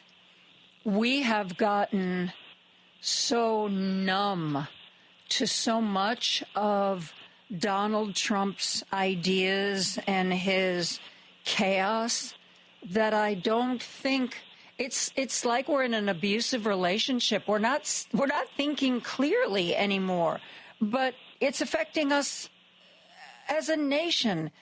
How do we come back from this? How do we regain our sense of perspective and our moral center? If I knew the answer to that, I would be doing many more effective things than I'm able to do. I think that really is a telling question. The only thing I might say in response is that I don't think it's ultimately fully correct to lay all of the blame for these changes on Mr. Trump. I think to some extent he is a reflection of a larger symptom of various kinds of declines and changes in U.S. society over time. And talk about that, because I'd like you to expound on that if you could. Well, I guess what I would say is some of the distrust of certainly the mass media, of public information, of what we think we know or don't know in terms of scientific research and what we may call as facts, have been really under attack in the Western world, probably going back to France in the 1960s. So I think there's a long history of people, not just in the United States, but around the world, really questioning expertise and authority and who has what kind of grounding to say something is fact and something else is not fact. At the same time, we're experiencing situations where many people, at least in the U.S. society, feel that they're not being listened to, that they have been left out economically, in terms of all kinds of other opportunities, whether that be because of their sexuality or their race or their various kinds of gender expressions. And I think all of those things together have fed into some real concerns with how we deal with each other, whether or not we have civil society groupings in which we can get together and disagree in credible and constructive ways. So what I'm basically suggesting is some of this decline, if you will, that's my word, not everyone else would agree with that, but some of the decline has been taking place for quite a while. And I think it has roots that go back at least into the 1980s and the 1990s, but certainly they have come home with strength as we move into the certainly probably beginning with the Barack Obama administration and then going forward from that. So there also, as you know, is the whole discussion of concerns about people that are different from the expected power elite taking positions of power. And that gets us into concerns about different races, different ethnicities, and different genders exercising various kinds of authority. What Mr. Trump has been enormously successful at doing is having a sense, a good feel for the pulse of some major intensely felt groups in the United States and acting on those things. And what we find out when one pulls up that rug, if you will, that some of that concern and despair and anger has been there for quite a while. What he has been able to do with those around him, I at least would suggest, is become quite an effective vehicle for being the messenger of some of those concerns. And that may be getting us where we are today, where we have threats against not only people who come out and make charges against a Pete Hegseth, but also where we have senators like Joni Ernst, who herself was a victim of sexual assault, not only domestically, but is herself a combat veteran, but indeed had all kinds of television commercials and death threats and other phone calls levied at her when she expressed some concerns about nominees to the Defense Department. So I think a whole lot of things are going on here. When you look at the beginnings of these kinds of sentiments, do you look at, the fact that we seem to be a very low information culture? People read something or see a headline on Facebook and then take whatever that is to be the gospel. Is it, or is it the messaging itself? Because, there's a lot of anger amongst certain people that somehow they've been cheated out of the life they should have had, which I think is fanned in many different ways, in many different kinds of pieces of information. When you look at the causes of this despair, is it income inequality? Is it all of the above? What do you see as the origins of this? That's so hard to really specify, and one would come up with very different narratives about what root causes are. I do think, starting with where you started, that has to do with growing amounts of income inequality, which certainly have taken place in the United States and in many parts of the Western world, is the basis for some of this. The other part of this, and the reason these flames can become fanned and even catalyzed in the first place, also goes back to what you had to say about the changes in the media and how we receive and consume information. I think there has to be some responsibility placed on the dramatic changes in media opportunities and media access over the last 20, 30, 40 years. The rise of 24/7 broadcasting of all kinds, the emergence of cable TV and now streaming and all of those things, and the real fragmentation of the media. So it's very easy for many people who may not be that interested in politics or policy to begin with, to begin being kind of passive absorbers of whatever the easiest information it is for them to have access to, and which reinforces their own opinions. We've talked a lot about and learned a lot about different kinds of cognitive biases that many of us have as human beings. And I think the current media environment certainly is amplifying that, if you will. I'm talking to political science professor Karen Holt from Virginia Tech. We are going to take a break and be back with more after this. Take Joan Esposito, live, local, and progressive, with you on the go by using the TuneIn app on your phone. Just search for WCPT 820. Out Chicago. If you think of every single thing from the Supreme Court to deporting these poor immigrants who are just trying to work hard and feed their families and have a better life, to the trans community that was thrown under the bus, you just wonder, where will the hate, where will the fear end? And if you keep thinking about it, like I just mentioned, it's a nowhere street mentally. Catch Out Chicago every Sunday, 11 to 1 on WCPT 820. Alexa, play WCPT. WCPT from TuneIn. Listeners, financial planners, CPAs, divorce attorneys, whomever may be listening to the sound of my voice, wondering why your mortgage professional hasn't been calling you back? Well, it's possible they're one of the more than 165,000 mortgage professionals who didn't renew their license in the past 2 years.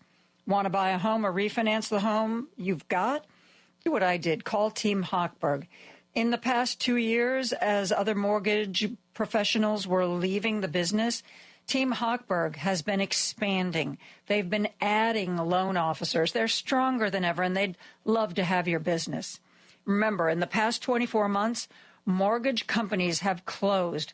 More than 165,000 loan officers have left the mortgage business, but Team Hochberg has expanded and is stronger than ever.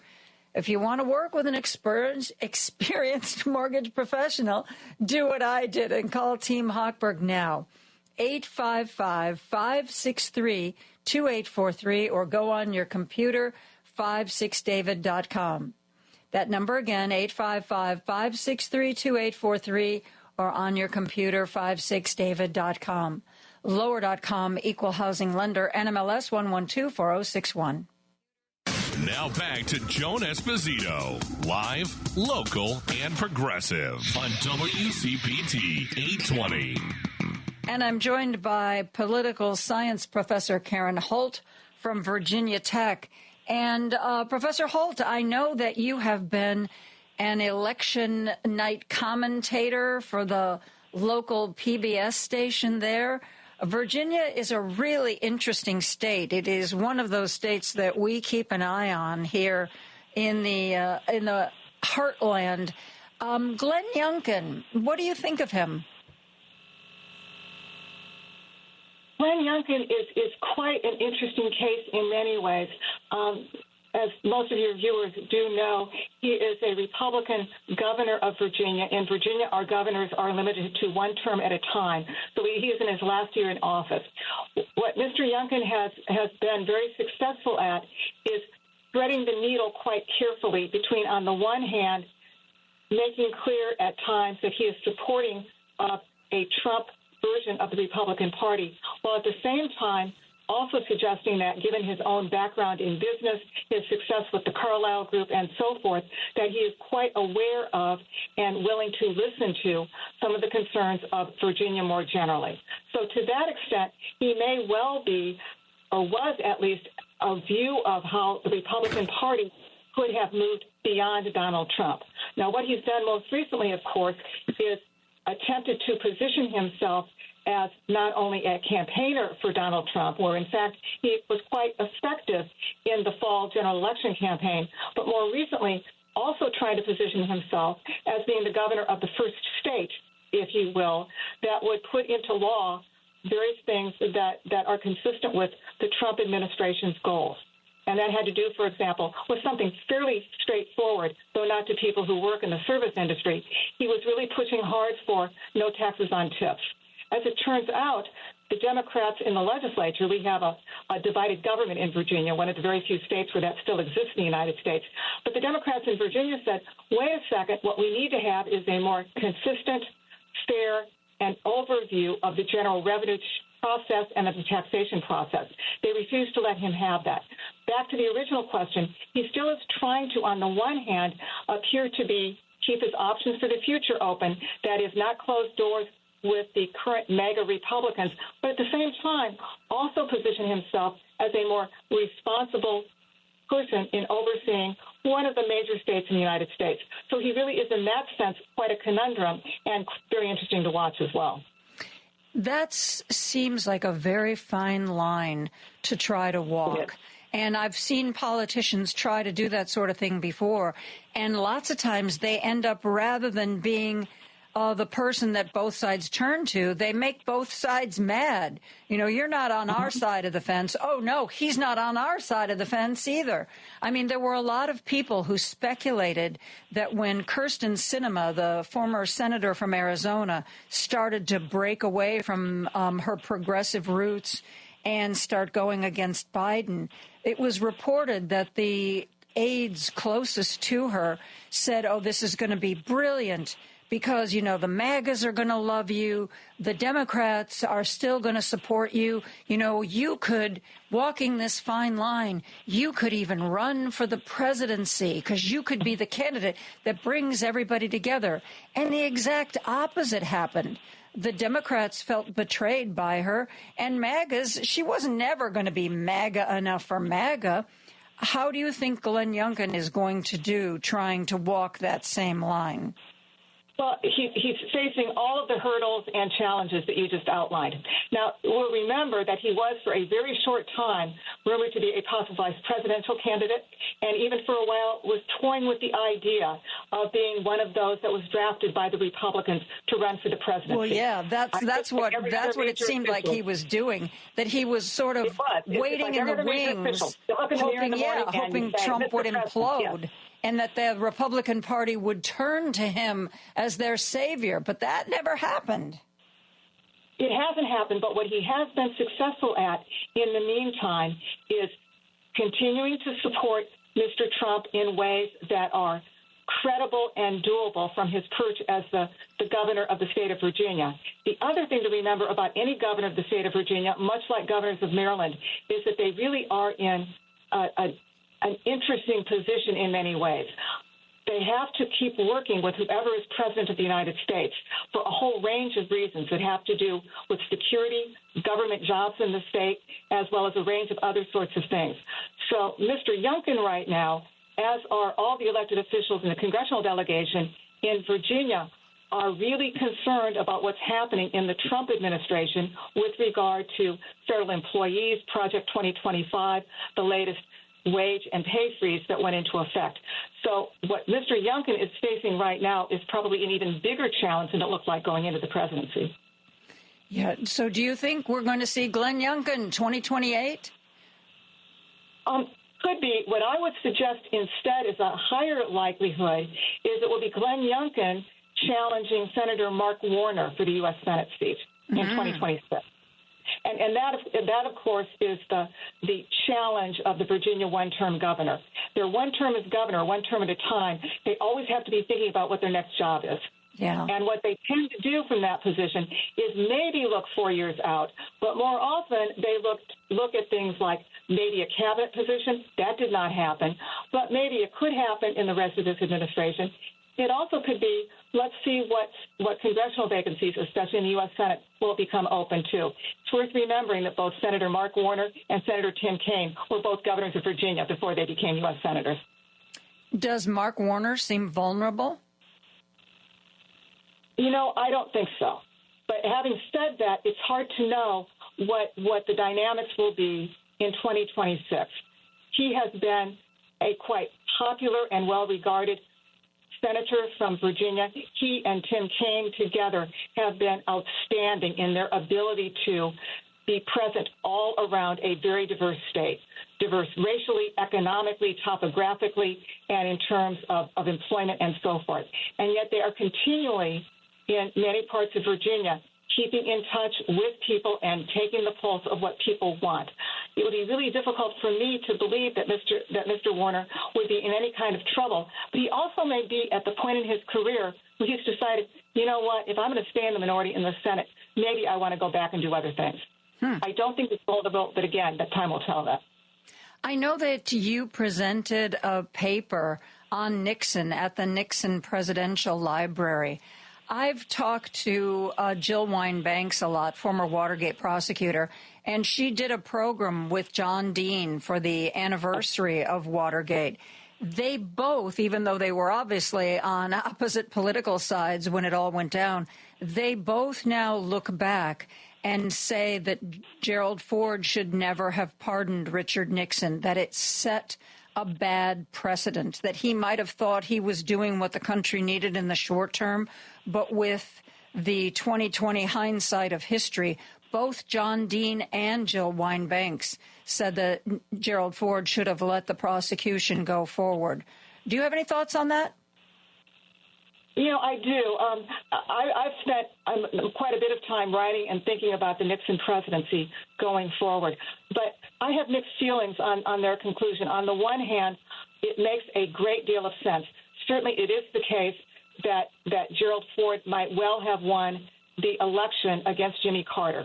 And it looks as though that pardon was a significant part of what lost him the support of many potential voters. At the same time, there's another part of me that thinks that, on balance, the decision to pardon Mr. Nixon was perhaps a good precedent for any country going forward. That is, a president or a leader of any country probably wants to focus on how do we move forward from a very difficult, harmful situation, which certainly was the case with Vietnam and then certainly the whole Watergate sets of episodes. How do we move forward in a constructive way? And certainly next president and people around the world are not going to necessarily look kindly on democracies that start going back and putting past leaders in jail or in criminal kinds of charges. So I think there's an argument on that side. The other thing, just in terms of election tactics, I would observe is that if Mr. Ford just had not made that unbelievable stumble verbally in which he seemed to say that Poland was not under communist control in the first debate. And who knows how that kind of stumbling and the fun that was made of him by Chevy Chase and others on Saturday Night Live, who knows how that cut into or didn't cut into his electoral support. But their points are very well taken in terms of thinking about. Political science professor at Virginia Tech, Karen Hult, thank you so much for spending part of your day with us today. It was wonderful talking with you. Thank you. We are going to take a break. We will be back with more after this. This is Chicago's Progressive Talk, 820 AM, WCPT Willow Springs, and online at WCPT820.com, where facts matter. Joan Esposito, live, local, and progressive on WCPT 820. I am pleased to be joined by Paul Rosenzweig, founder of Red Branch Consulting. It's a Homeland Security. What? Lady B? Did you say something? Oh, okay. Paul is still connecting back with the studio, so that means I get to share with you some of the stuff I ran out of time for in the morning, because there's always plenty of that. I want to, as a matter of fact, I was talking about the RFK hearing, and I talked about how Democratic Senator Maggie Hassan gave him a rough time. Bernie Sanders gave him a rough time. Well, Democratic Senator Tina Smith also gave him a very rough time. She's the Democrat from Minnesota. They all took different parts of things he said and went after him. She wanted to talk to him about one of the many bits of disinformation that he talks about all the time, which is the fact that the connection between antidepressants and school shootings. Yeah, okay. And he uses those arguments to say that gun legislation isn't going to help with school shootings. Anyway, I want to share with you right now the exchange earlier today between Democratic Senator Tina Smith and Bobby Kennedy Jr. Listen to this. Welcome, Mr. Kennedy. So, Mr. Kennedy, I don't have a question for you on abortion. I think that my colleagues on both sides of the aisle have covered this, but I want to say I can respect people who have different views than mine on this issue, but it's hard for me to respect people who won't give a straight answer to what they think on this issue in particular. Mr. Chair, I just want to note that I understand that anti-choice advocates have said that in these hearings they were looking to hear Mr. Kennedy provide some reassurance that he is on their side, and I'm not hearing that. And I think most Americans are looking for some hint that the decisions that people make about abortion should be personal and private, and they should be free to make those decisions without government interference, and I'm not hearing that either. To make it worse, the answers that you have given tell me that the Trump administration is more than willing to restrict or even ban medication abortion without a single act of Congress, and even in states where abortion is legal. And what is clear to me is that you and President Trump are dangerous to women's access to mifepristone. So having said that, I want to move to a different topic. Mr. Kennedy, I appreciate Senator Cornyn's questions about mental and behavioral health, something that I care a lot about. I know that you and your family have had personal experience with mental health challenges, as have I. And I agree that the mental health crisis in this country is a crisis. So let me ask you, in an interview in 2023 and again in 2024, you blamed school shootings on antidepressants. You said, and this is a quote, there is no time in American history or human history that kids were going to shoot schools and shooting their classmates. It really started happening coterminous with the introduction of these drugs, with Prozac and with other drugs. So do you believe, as you've said, that antidepressants cause school shootings? This should be a simple question. I don't think anybody can answer that question, and I didn't answer that question. I said it should be studied. So your answer is? I said it should be studied along with other potential culprits, like so they may cause social media.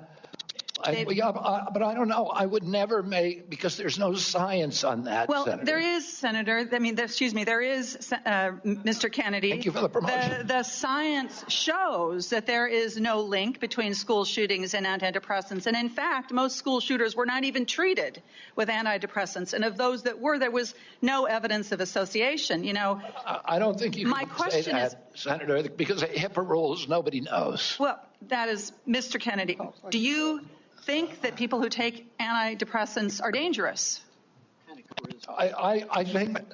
Listen, I'm not going into HHS if I'm privileged to be confirmed with any.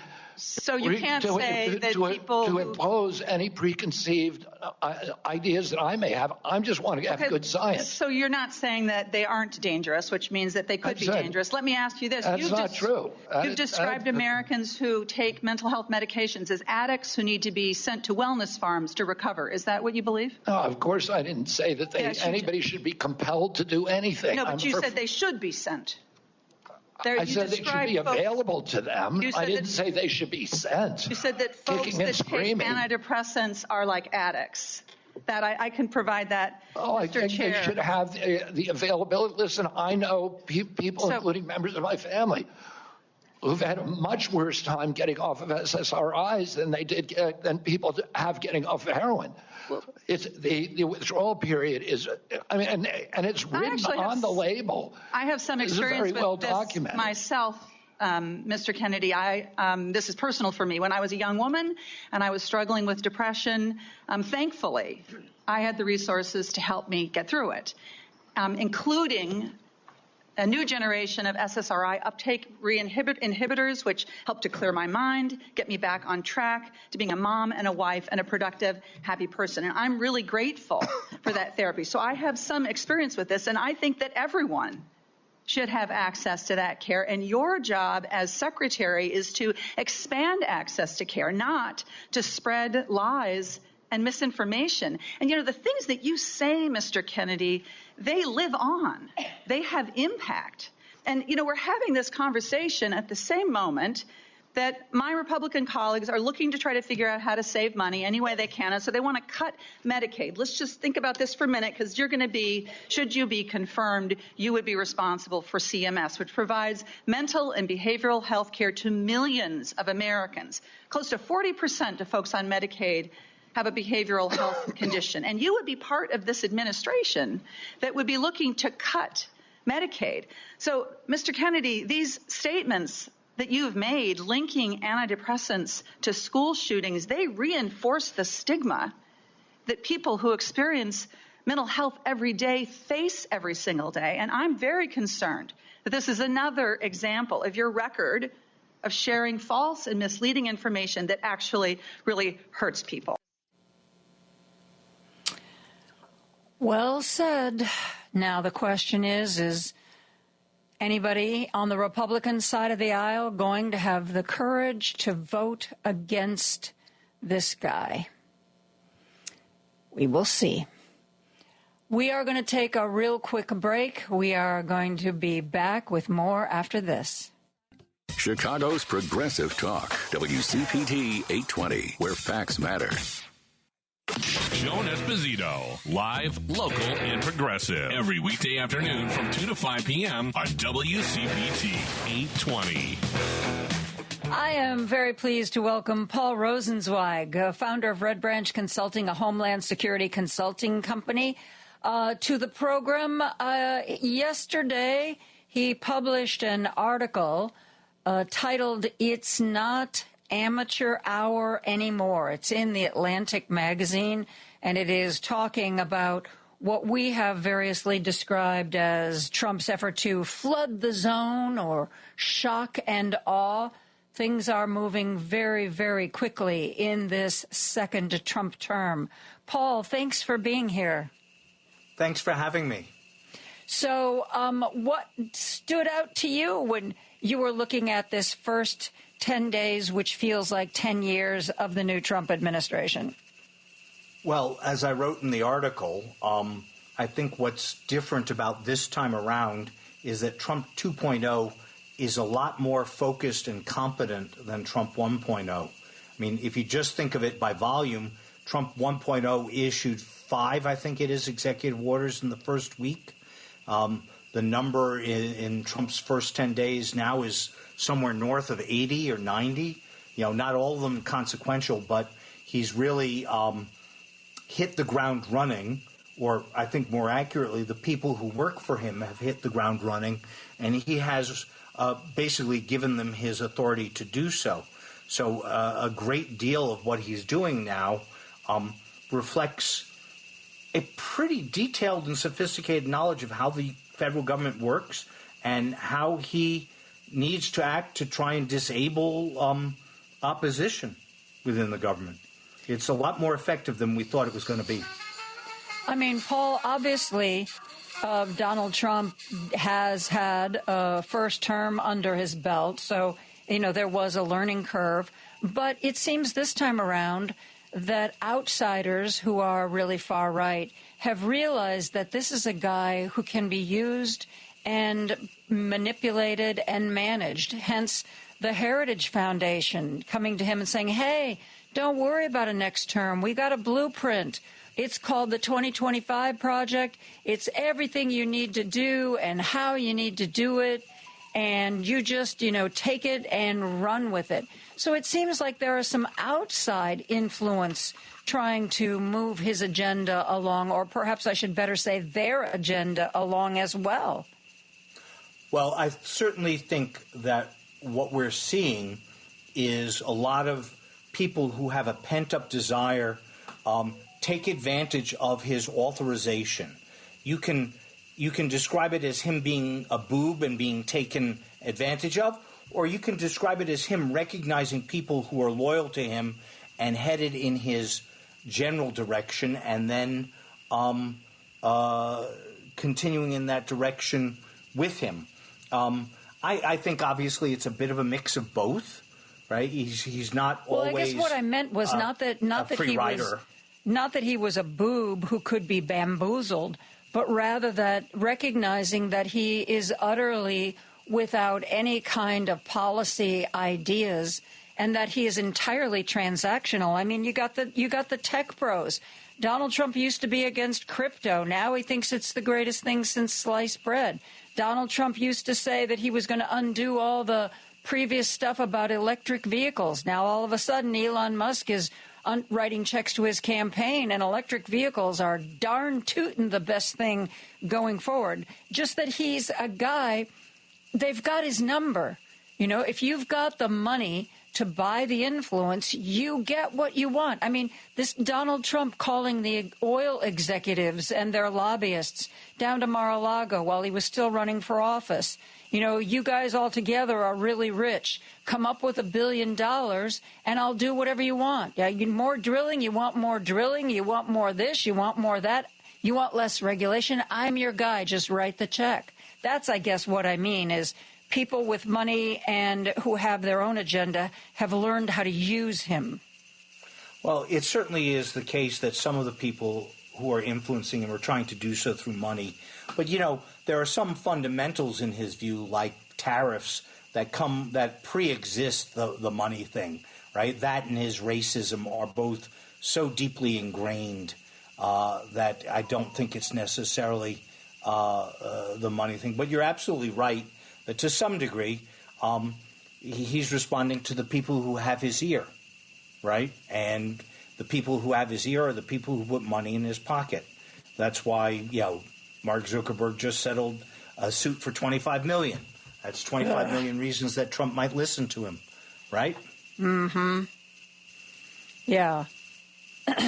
It's a presidency that was for sale the first time around, and it is still for sale the second time around, but it seems to me the price is a little bit higher of admission. You kind of have to be a Zuckerberg or a Bezos or an Elon Musk or a Peter Thiel to be able to pay the entry fee these days.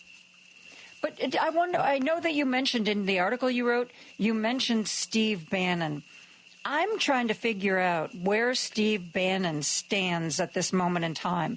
I mean, is he getting frozen out a little bit? Because he said, I don't know, a week or two ago that Elon Musk was evil.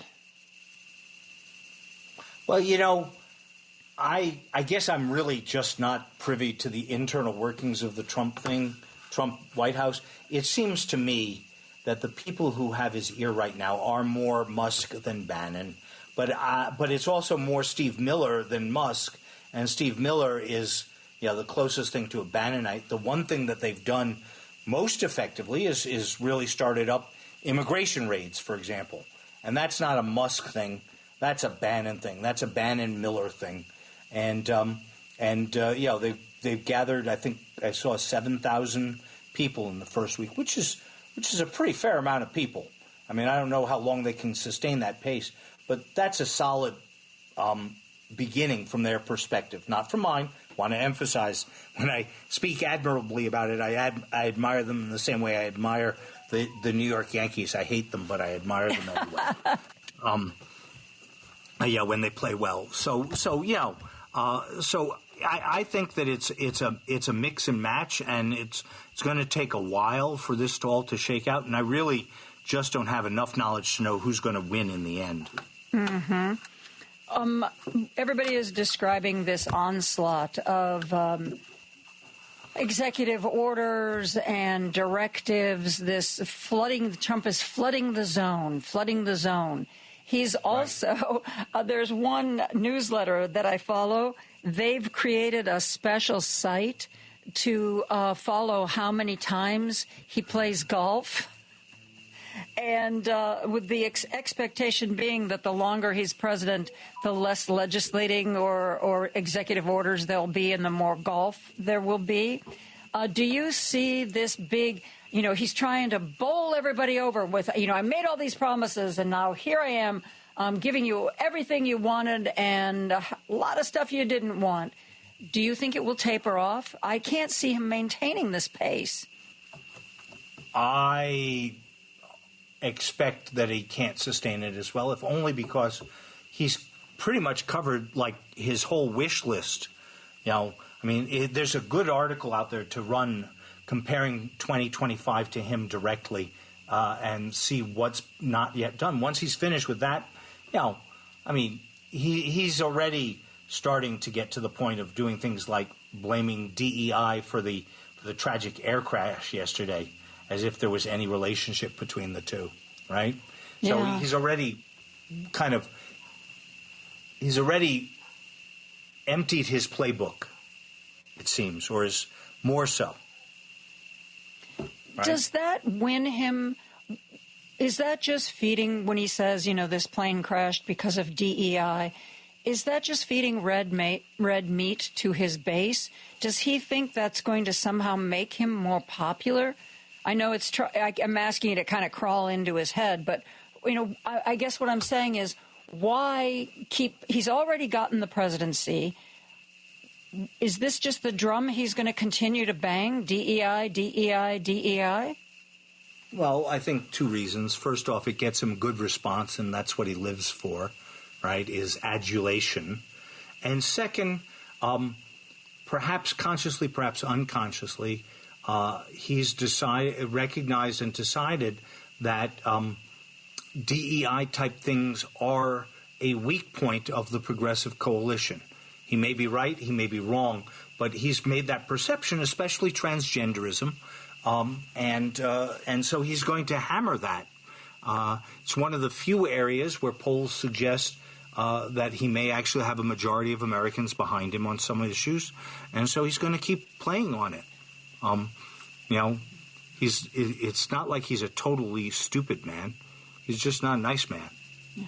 And, if he's nothing if not street smart, so this whole DEI thing isn't that just a way of saying, hey, white people, I understand, that you didn't get everything you should have gotten. You didn't get every promotion. You didn't get every job because you were overlooked for a DEI candidate. It seems to be feeding into this whole white rage. And matter of fact, some people have said that instead of Make America Great Again, that his real slogan is Make America White Again. What do you think about that? Yeah. Well, again, I can't read his brain, his brain. I would worry if you could, Paul. I certainly know that some people think that it's pure racism. Others think it's economics and classism, caste system sort of thing. Others think that he's being manipulated by the tech bros. I mean, we can't say all those things at the same time, right? Either it's Elon Musk buying him, in which case it's not racism, or it's racism, in which case it may not be Musk. So we who are opposed to Trump sort of have to settle, I think, on our best explanation of the narrative of what he is, and honestly, I'm not qualified enough to know that. I'm a lawyer and a policy guy. I'm not a sociologist or a psychiatrist, right? Yeah, really. You mention in your article that what's happening now could be based on Steve Bannon's strategy to flood the zone with poop, which is, yes, of course, the nice radio way of saying it. Is that what you see happening, where they're flooding the zone with what they know is poop? Well, yes and no. I think part of the article was that it's not just poop. Some of it is amazingly effective efforts to neuter, like the Department of Justice, by digging deep and reassigning 4 senior career executives who have responsibilities for things like corruption, election integrity, and cryptocurrency. That's not just a poop move. That reflects a sophistication and a knowledge of what is effective and how the Department of Justice runs, that it implicates their desire, their interest in disabling institutional resistance by finding the people who would lead the conservation of traditional norms and getting rid of them. Today, I read that he followed that up by directing 6 or 5 senior FBI executive assistant directors to resign, or they would be reassigned to outer Slobovia. That's the EAD level is careerists who've been around for years and years and years, and they're exactly the type of FBI agents who understand how the FBI operates, how it's supposed to operate, maybe how it's not supposed to operate. And yet he's by cutting off that kind of senior career leadership, he's going to make it possible for his political leadership to take over more readily. He seems Sorry to. about that. That's okay. I'm used to dogs barking. He seems to want to install a cabinet that has no real expertise or familiarity with their agencies, but rather is simply loyal to him. It was reported that during Kash Patel's hearing today, one question he refused to answer was whether or not he would go after people Donald Trump tells him to go after as head of the FBI, for God's sake.